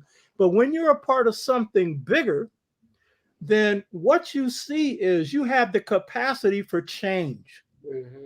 And that is one of the best ways to overcome racism and the best ways to overcome stress. Fight the power, baby, and fight it on the grounds where you can win. And instead of you taking the stress, put the stress on the people that caused it. Put the stress on the system that caused it. And when you are in this zone, you know, where you're in control of your life, fear isn't what drives you, but you're going to drive fear into the hearts of people who are doing the wrong things and trying to be the boogeyman. You know what I mean? Huh? Yeah. I have gone through stress. I've just acknowledged some of it, but rarely, because I'm in control of this shit. You know what I mean? When it's coming down. And usually people are going to be coming to me like, well, we got a problem here. So I'm the strategist and stuff like that. But the key point is when you're under oppression, the best cure is to fight it and fight it in your way. That's the other thing. Find your battlefield because everybody's battlefield isn't the same. Find your battlefield, but make sure it's not one that tears you up. Tears you apart. Yeah. Where you're doing a Brer Rabbit on somebody, but at the same time, you've been so underground on this that it's eating you up. Brer Rabbit is great.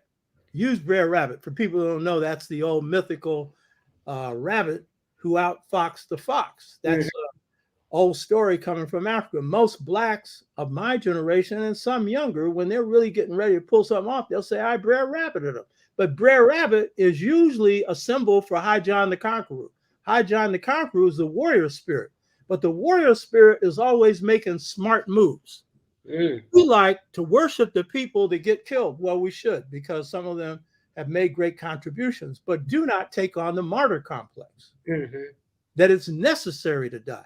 It's necessary to die naturally and normally and live as long as possible. Tap dance on your enemies' heads. Avoid letting them tap dance on yours as much as possible. We don't always have control, but collective movements are the best way to express mental health, to express happiness, and to have internal peace. There was a final thing that I wanted you to share, And we were talking a couple of days ago, and I think we can conclude on this one. You were talking about internal peace and what can prevent internal peace and how we can get to a state of internal peace. You wanted to go over that? I thought that was. Yeah. So internal peace, it when you think about dirty pain and clean pain, that in order to get out of that, to experience more clean pain than dirty pain, that the internal peace is a reckoning with yourself, a coming together of yourself that I really feel I've accomplished, like you talked about in the 60s, because I'm 69, I'll be 70 in June. And the internal peace that I feel now is different than internal peace that I had coming into, I'm a recovering addict. And so I didn't have internal peace at all at a point in my life. And I was distracted by drugs and alcohol. And so when I got myself back together and pulled all these fragmented pieces of myself together, and that's a journey and a process. It wasn't a day or 2 days or a year or 2 years or 5 years or 10 years. There took a process of healing, like you just talked about, and awakening and recognizing that, A, yes, I am worthy, and B, I deserve it. But one thing that helped me get on that path was my mother telling me, because, addicts lie a lot.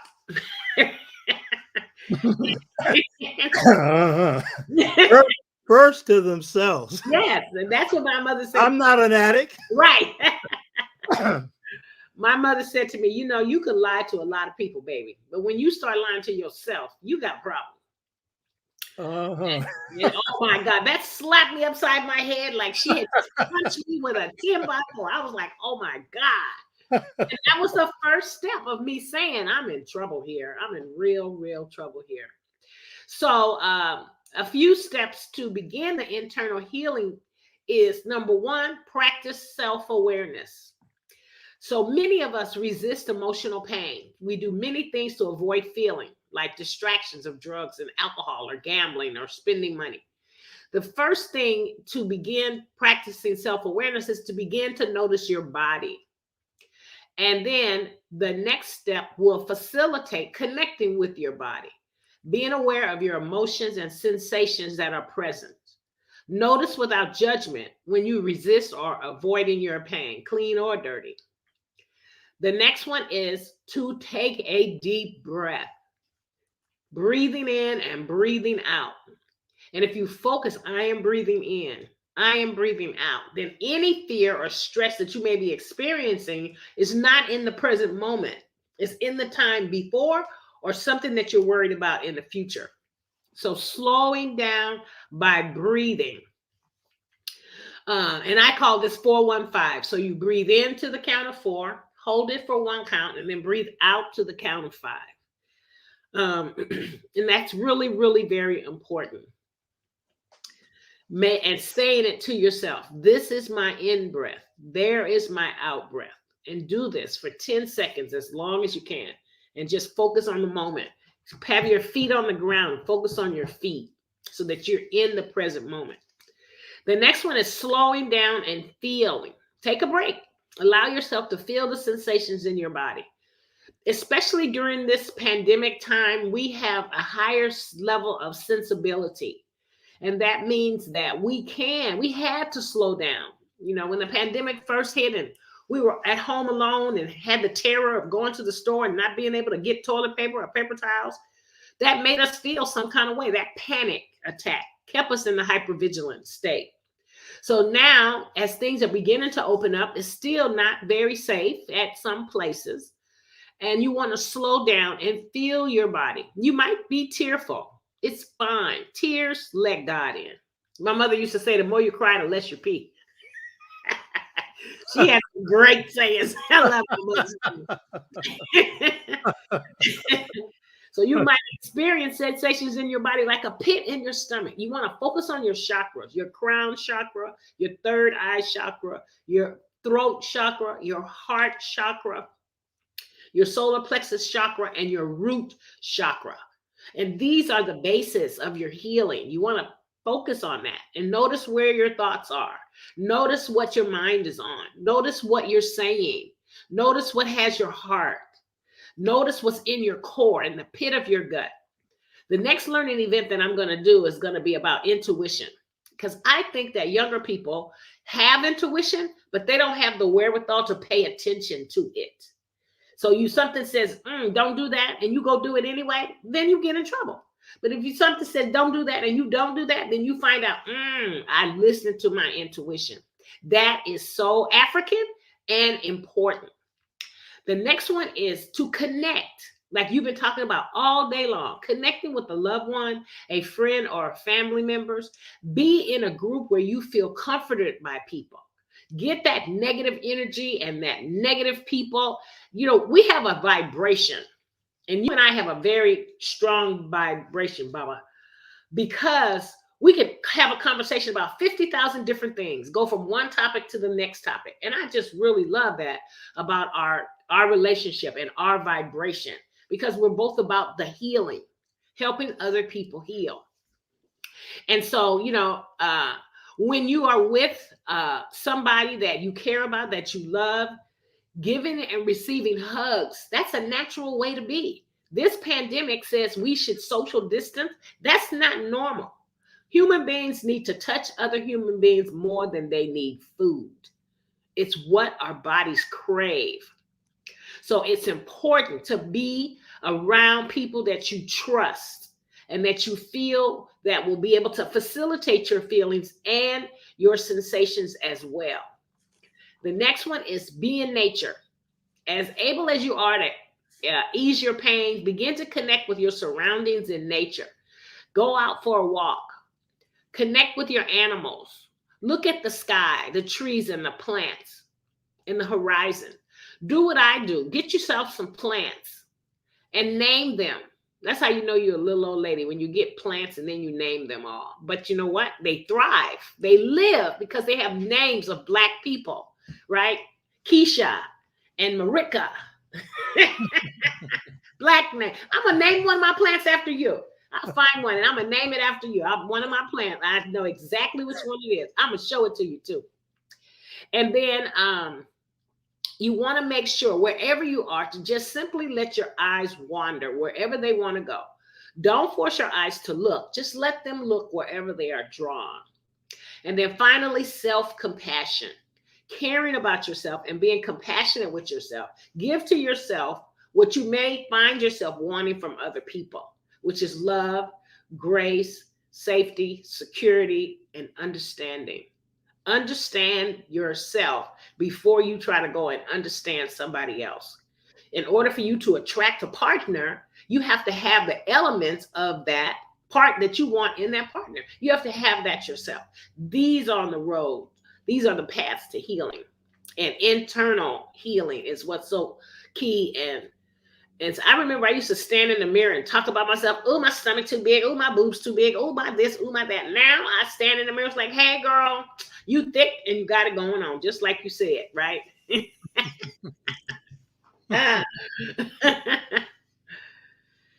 Yeah. Well, I think those are some very wise insights. And I know some out there are using some of them. Some of them are probably using a lot. Mm-hmm. And others, this is good insight for experiencing positivity in life. You know what I mean? Mm-hmm. And so this has been a rewarding discussion, and your insights are appreciated, sister. And I think to summarize what you just said, which I really can't, because this is a bunch of stuff that we need to do. I would say one of the key things in life is the people you're around, be positive with them, give them encouragement. Whatever you see that is good, encourage that. You know what I mean? Do that. And have as a goal to put a smile on the people you're around. Oh, I love that one. Yeah, I love that one. You know what I mean? Yeah. That's my goal with my lady. At least I do some things to try and do that. You know what someone likes? do that. You know what I mean? For no other reason than to see the joy that they get out of it. Right. Yeah. And that's the joy in life. So this has been wonderful, lady. That's been. Thank you, kind sir. And we'll see if we have any comments here. So next week, we're going to do a part 2 on this. And is your friend going to be available next week? Yes. You free next week? Yes. Yeah, okay. What's her name again? Gloria. Gloria. Gloria Thomas.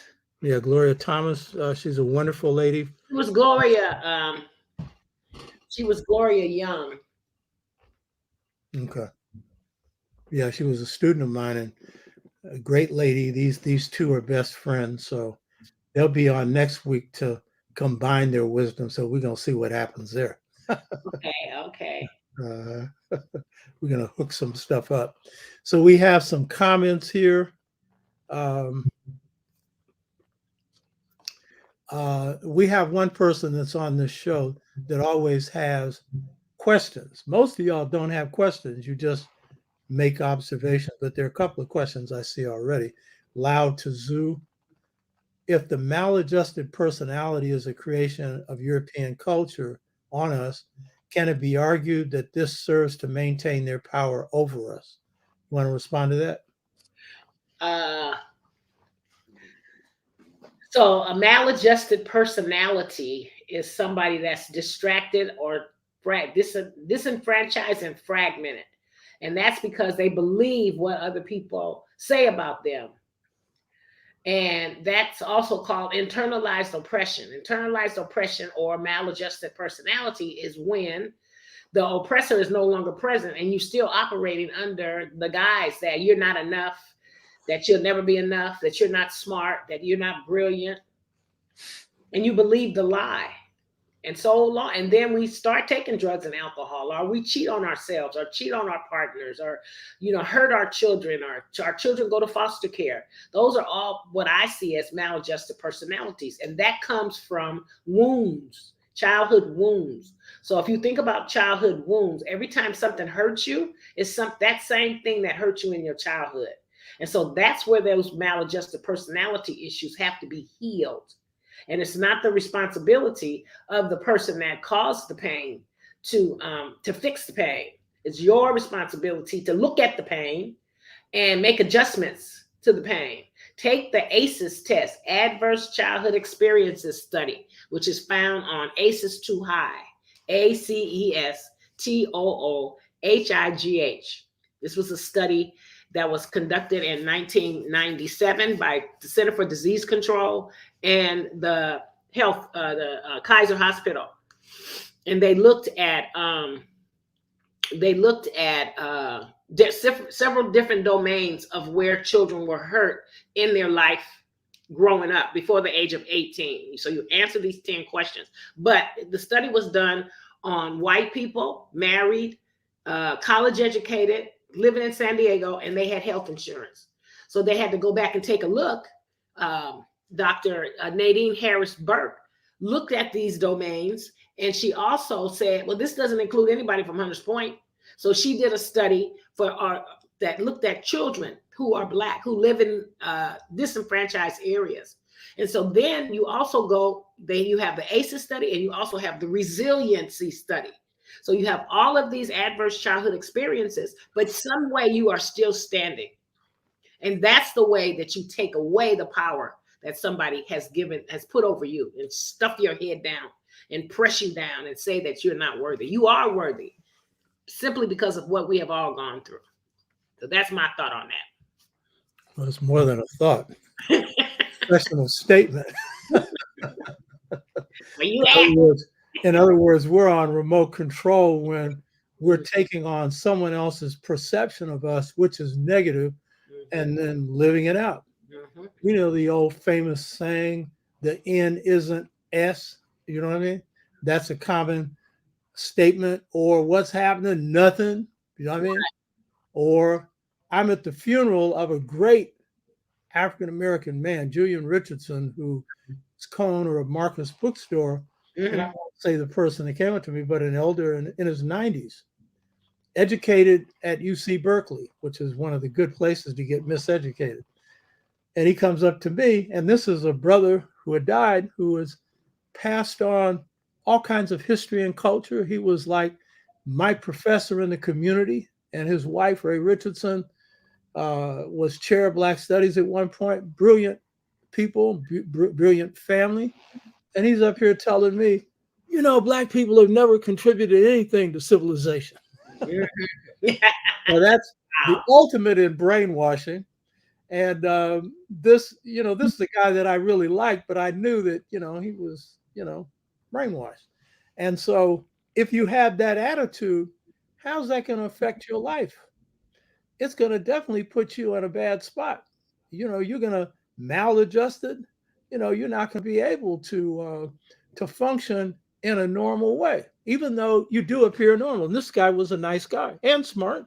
You Mhm. know, he was a reporter for the Sun Reporter. He'd given up. He had owned half of it and gave it to Carlton Goodlett, who was a rich, medical doctor and had a degree, a PhD in psychology. So, you know, it's not your degree; it's your degree of knowledge of self. So, yeah, I think that's an important one. But on the other hand, our culture and the culture of African people that our culture is based on, and we need a renewal from, that's the basis for correcting the maladjusted personality. Mhm. And one of the biggest correctives that our culture has built into it, two of the biggest, one is spirit and the other is humanism. Mhm. Our culture is basically spirit based, and that is a great strength because it grounds our people. Mhm. So this subject you want to get into at another point of us listening to our intuition, Mhm. that's tied to that. Mhm. And then this great desire to be helpful to other people. And that is still a very strong part of our culture. That's Mhm. a correction on the maladjusted personality, which the real one is psychopathic racist personality, Mhm. which right now, I'm reading a book on genocide and how it's called Kill All the Brutes. It's about how the European went across the planet to wipe everybody out that he could get his hands on. Right? Mhm. Now, you want to talk about maladjusted, and every part of their worldview was oriented towards that because they saw them as brutes in the way in the South Pacific, in the Caribbean, among Native Americans. They tried it on us in Africa, but couldn't pull it off, but wiped out whole groups of people across the planet. You hear me? You want to talk about maladjusted? It's Mhm. far worse than that. Yeah. Right. So we have to free ourselves from any perception that comes from that dehumanization, not on us, them. You want to talk about dehumanized? If you can conceive of a people not being a people, Mhm. then you are some dehumanized type of being.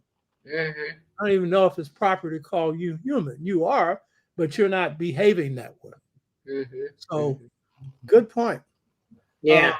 Maya McGee, does Miss Moore have any suggestions for new social workers regarding integrating African centered social work techniques in her practice with clients? Good question.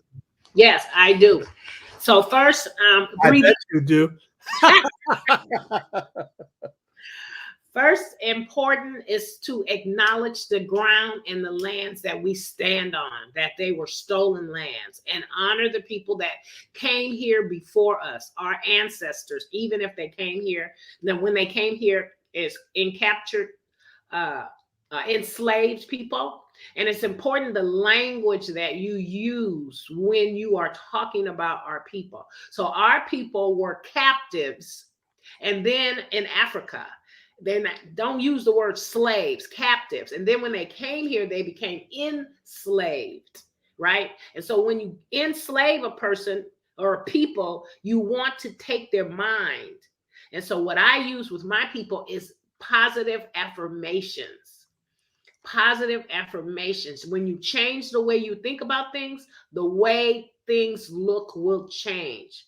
When you change the way you see yourself, the way you look will change. Number one. Number two, I apologize to every young Black woman that I serve, because my mother's friends taught me how to be a woman. Then came and don't do that, baby. Don't say that. Don't do that. They corrected me. They were not afraid to correct me. And so then here comes a crack epidemic. And then my generation became afraid of those folks that were coming along that I had responsibility for. I was afraid of them. So I didn't teach them, didn't guide them, didn't lead them. And so now I take responsibility for that. And I say, I apologize for leaving you out there to languish on your own. You need guidance. Somebody needs to tell you, pull your pants up, boy. Nobody want to see all that, right? Walk straight. Press your jeans. So just guiding principles to help people to know how to be and help them with their pride. Continually tell them that you are worthy. You deserve. You have a high level of deservability. You deserve goodness and grace in your life. Have people to acknowledge that there is a power greater than them, just so long as they know that it's not them. So that's what I do with new social workers and with Black people, African people that are in my practice. Good. And tell stories, lots and lots of stories. People love stories. Be a storyteller. Mm-hmm. Mm-hmm. And understand that you have a long past, which is an indication of a long future. Part of stress is caused by just dealing with the moment, which you should. You should live in the moment, but seeing only the moment to understand where you come from. And that's all of it. Your roots, your historical roots. And that gives you a long view of where you're going. And that transforms you because you live in the moment, enjoy the moment, but you got a foot in the future. And that's real key. But when you're locked up under the negative stress that we were talking about before, you feel paralyzed not to do anything about right now, let alone the future. Those are very, very good points. And, your point about fear of the youth, that's true. And part of it is caused by material factors such as violence introduced into the Black community, and so it drives a wedge between the young and the old. So, yeah, very, very, very good suggestions. Down here afterwards, Adolf came to what he called extermination. Yeah, Adolf Hitler was simply pursuing what the West had been pursuing for a long time, which is wiping people out. And America was the most successful model, of it. And Hitler modeled his system after the United States. And this country says they freed themselves from Hitler. How could you free yourself from yourself when, you don't even see or care that model for genocide was based on you? You act like you didn't engage in it. Let's see. There was some other stuff up here. And when people show you who they are, believe them. That's my answer. Exactly. And what they say about themselves, believe that. Yeah. Not the phony stuff. Right. I'm watching stuff. This show. I shouldn't be watching this show, but I try to watch shows where white people they have the audacity to put how they really are on TV. They put it on Black. They don't care. So the show's called Succession. And it's kind of like based on 45 and all of those folks and everything. But the insanity and the cruelty with which they treat themselves and other people is just absolutely amazing. And one of the sayings that this guy said, he said, America is more to the right and it's never to the left. Yes. And never to the left. Yeah. So, and it makes me sad and it breaks my heart because I have 2 grandchildren, and I always dreamed that the world would be better for my son. Well, that dream didn't come true. And now I worry about my grandchildren and what kind of world will they have. So the good thing is that my son is smart. and he's caring and loving. And he still calls his boys baby. They're 13 and 11. Come here, baby. Let me talk to you. I love that. Right. Mm. And his dad wasn't present for him, but I surrounded him with positive Black men who taught him how to be a man. And then also he learned how to go out and get his own mentors and coaches to people to help guide him along the path. You know, that movie, Boys in the Hood, messed me up. She said, I could teach him how to do a whole bunch of things, but I can't teach him how to be a man. I cried for days. Then I got up and I said, you got to go find some man to teach this man how to be a man. And I did that. And I surrounded him with men who were taking care of their children, who were positive, who were looking forward, you know, and could help me tell him the truth, you know, help me show him the truth and be the truth. So now he is, well, I grew up in the projects in Potrero Hill. He's moving to South Carolina, and he is having a home built for his children from the ground up. So you see that transition from my mother coming here from the South to clean people's houses, and my dad on the railroad and being a doorman, to my son being able to move his family to a place that has some structure and roots and build a home for them to show them that they have deservability. Beautiful. Yeah, and it's very important to surround your children with other people who are positive in their life. And it used to be that was a natural process because the extended family community did that automatically. And now with the tearing up of Black communities, you as a parent have to be a real strategist. Vigilant. On that. Yeah. Vigilant. There are a few comments here. Osiah Kepo, thank you, Doctor and good sister Briana Moore. So much knowledge. I cannot stress enough how this show is exact knowledge that we need. Thank you. Definitely, Sister Briana Moore is exactly what we need. She got you some healing there. And then there's, let's see, there was, Osiah Kepo also said, can you share a little on what I'm seeing as win all battles mindset? Yeah, of course, I'm coming in part from the standpoint of someone who comes out of movements. And so it's part of what it means, but it also applies to the person. So I'd say personally, if you have issues in your life that require you to address them. Be clear about the ones you can win and the ones you can't. And there are some situations where a battle isn't winnable. Don't enter it. Avoid it. It's like a fighter. When you're training a fighter for boxing, Muhammad Ali was being trained, and his trainer knew not to put him in the ring with the heavyweight champion, Sonny Liston, until he was ready, because he was a killer. But he knew when he was ready.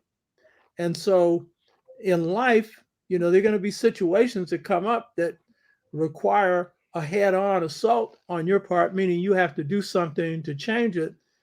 Make sure you're putting yourself in a situation where you can win. There are situations that you can't win, then avoid them.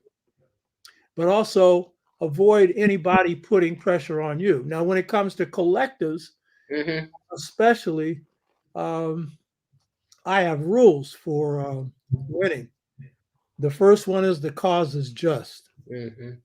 I'm not fighting for anything that's wrong, you know, and I'm going to be up there to fight with people in their interest. If someone's being harmed or whatever, then that, or if it's a situation, the battles I've been in where it's around poverty, fighting for jobs, whatever. So it's got to be just, number one. And two, it's got to be winnable. And that means you have to see the conditions where you can defeat an opponent. And those are real key rules. That applies to any kind of battle. And you can always think you can win and lose, so that happens. But generally, if you're good at it, you can pick those situations where it's winnable. Now, there are situations where you have no choice but to fight. Win, lose, or draw, then you do your best. You know, that's when you're cornered like a cat, fight. But you usually avoid the corners. You put someone else in a corner Of course, the corner is a deadly place because the Mm-hmm. person that's in the corner is going to do everything to get out. Mm-hmm. And so the rule there is give them a way out. Always give them a way out. Mm-hmm. So when you're fighting and you cornered somebody, give them an exit. Mm-hmm. The other one is treat your enemies with respect. You know, I'm writing a book of prose on strategy, because strategy is such a subtle art that you just can't write it as chapter 1, chapter 2. No, these are situations, and it's like an art, you know. Mm. And so one of the rules in strategy in war is always give your opponent an exit. So when you're really kicking his butt, there's a point where he can just retreat. Let him go. Don't have to smash him to the ground. That's I'm suggesting a physical fight. I'm not referring to a physical fight. But if that happens, that's true too. But I'm referring to political things. Mm-hmm. So there are other rules. But the key one is you have to enter with a winning attitude. Mm-hmm. We often enter with a defeatist attitude. Oh, we've never won anything. We don't give ourselves credit for the victories we achieve. You know what I mean? Mm-hmm. Be honest about your defeats if you face any, and be honest about your victories, and don't get all puffed up. My mother would always remind me, treat victory like defeat. Be honest about it and move on. Mm-hmm. Because if you get too egotistical or egotistical at all, the next battle is the one you're going to lose. And I always enter a battle assuming that this is the one I can lose, and therefore I do everything to win, and then I throw in extra because I may have not appropriately assessed the strengths of my enemy. So I'm going to give them a little bit more credit, so that in case I've made a wrong assessment, it is on the side of exaggeration or overestimation rather than underestimation. But I try and get it right on. But we're not perfect. So I, give myself a little winning room. The other thing is, don't think that because an opponent is little, and I'm talking about with power, that opponent is weak. Sometimes it's the little one that's the strongest one. Mm-hmm. So don't think that you've got an opponent. Oh, it's easy. There's no easy fight. So, but the main point is to put yourself in a winning position in your life. Mm-hmm. So don't do stupid. Avoid stupid. Stupid gets you in trouble. And some of the things that we admire most is stupid. Fat mouthing. I don't do fat mouthing. You might think I do. In battle, I don't do fat mouthing.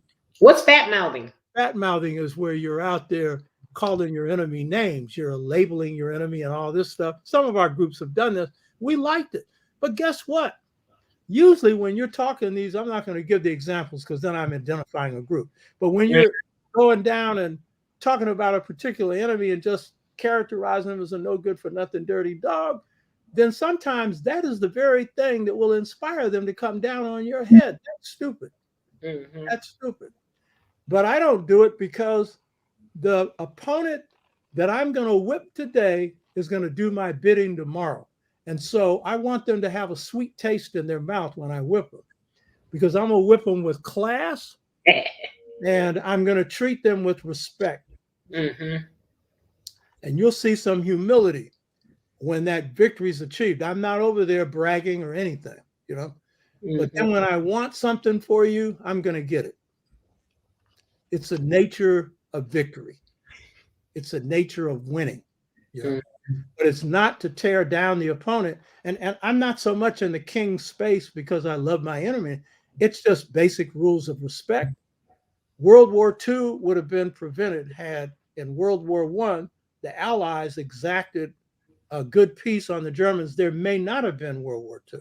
They brought it on because the way in which they imposed their peace, they had reparations and stuff on the Germans, took land from them, everything else. They couldn't even pay the reparations. America was paying part of the reparations for the Germans before World War II. So that was stupid.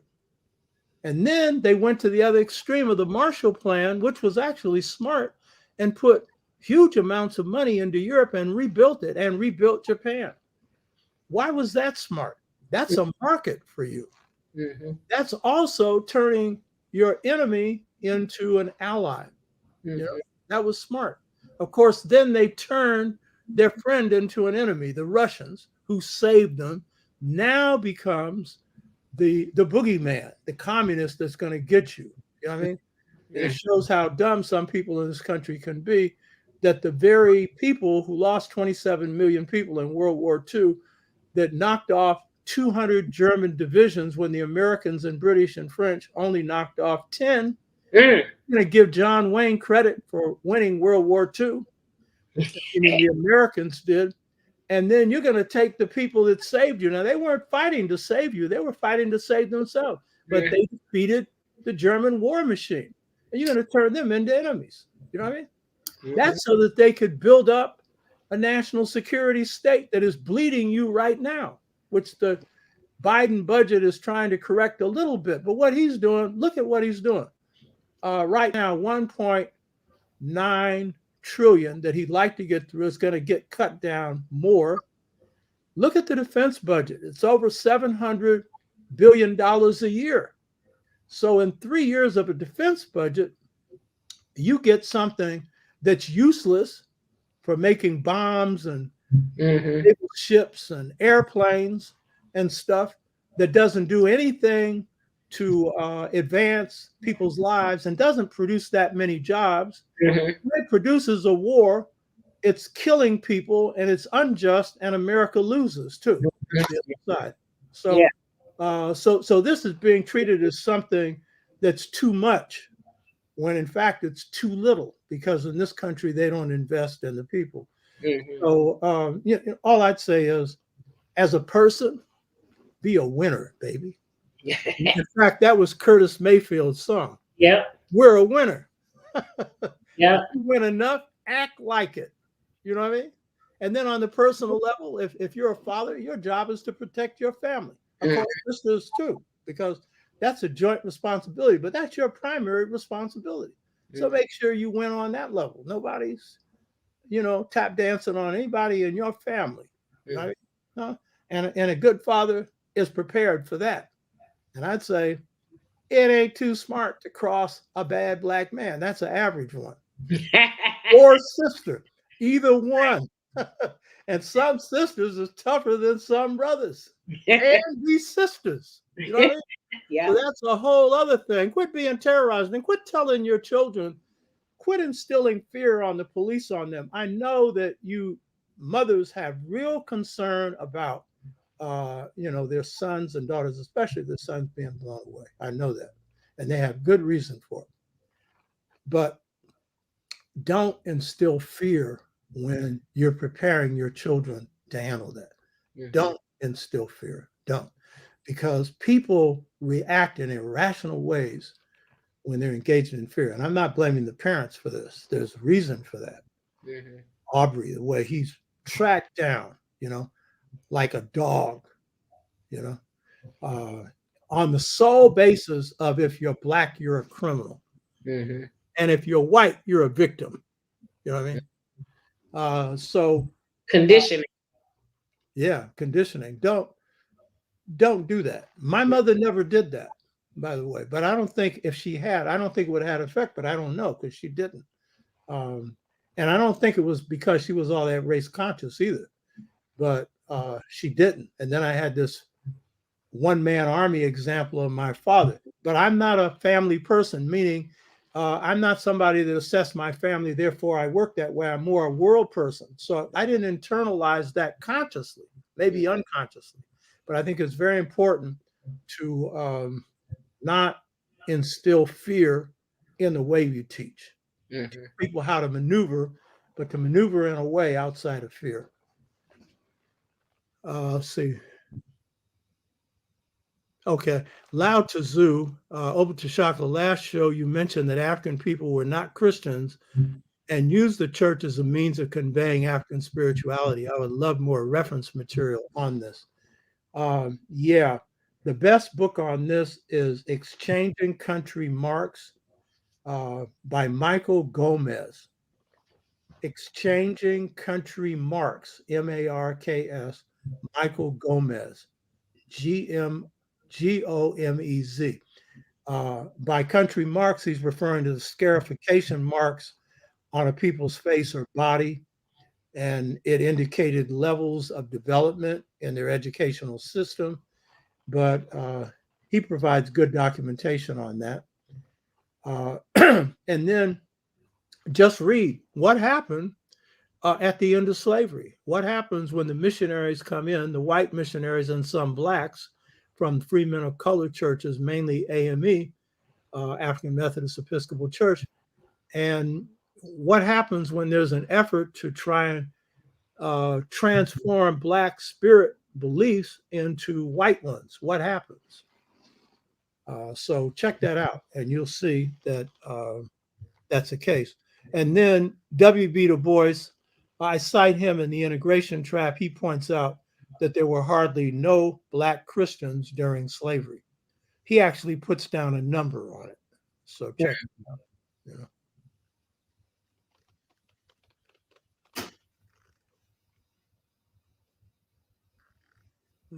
Okay. Any more? Okay, there's one new one, and then I think we'll be finished.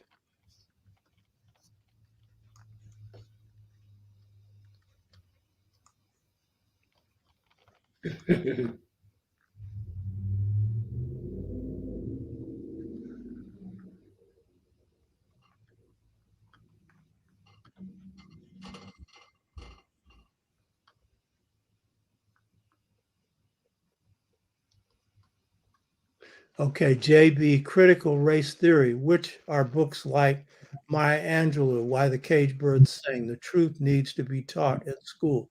Every time we take one step forward, they fight back. No, that's a comment. JB, sorry for the rant, but I believe they not only started selling people because they had competition, they also created a new book, which is called the New Testament. Okay.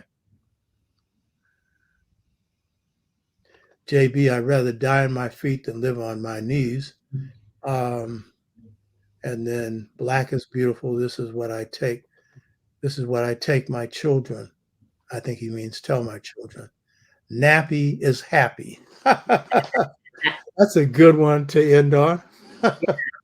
Nappy is happy. You got that right, brother. Okay. Anything else, Miss B? No, I think that's it, Doc.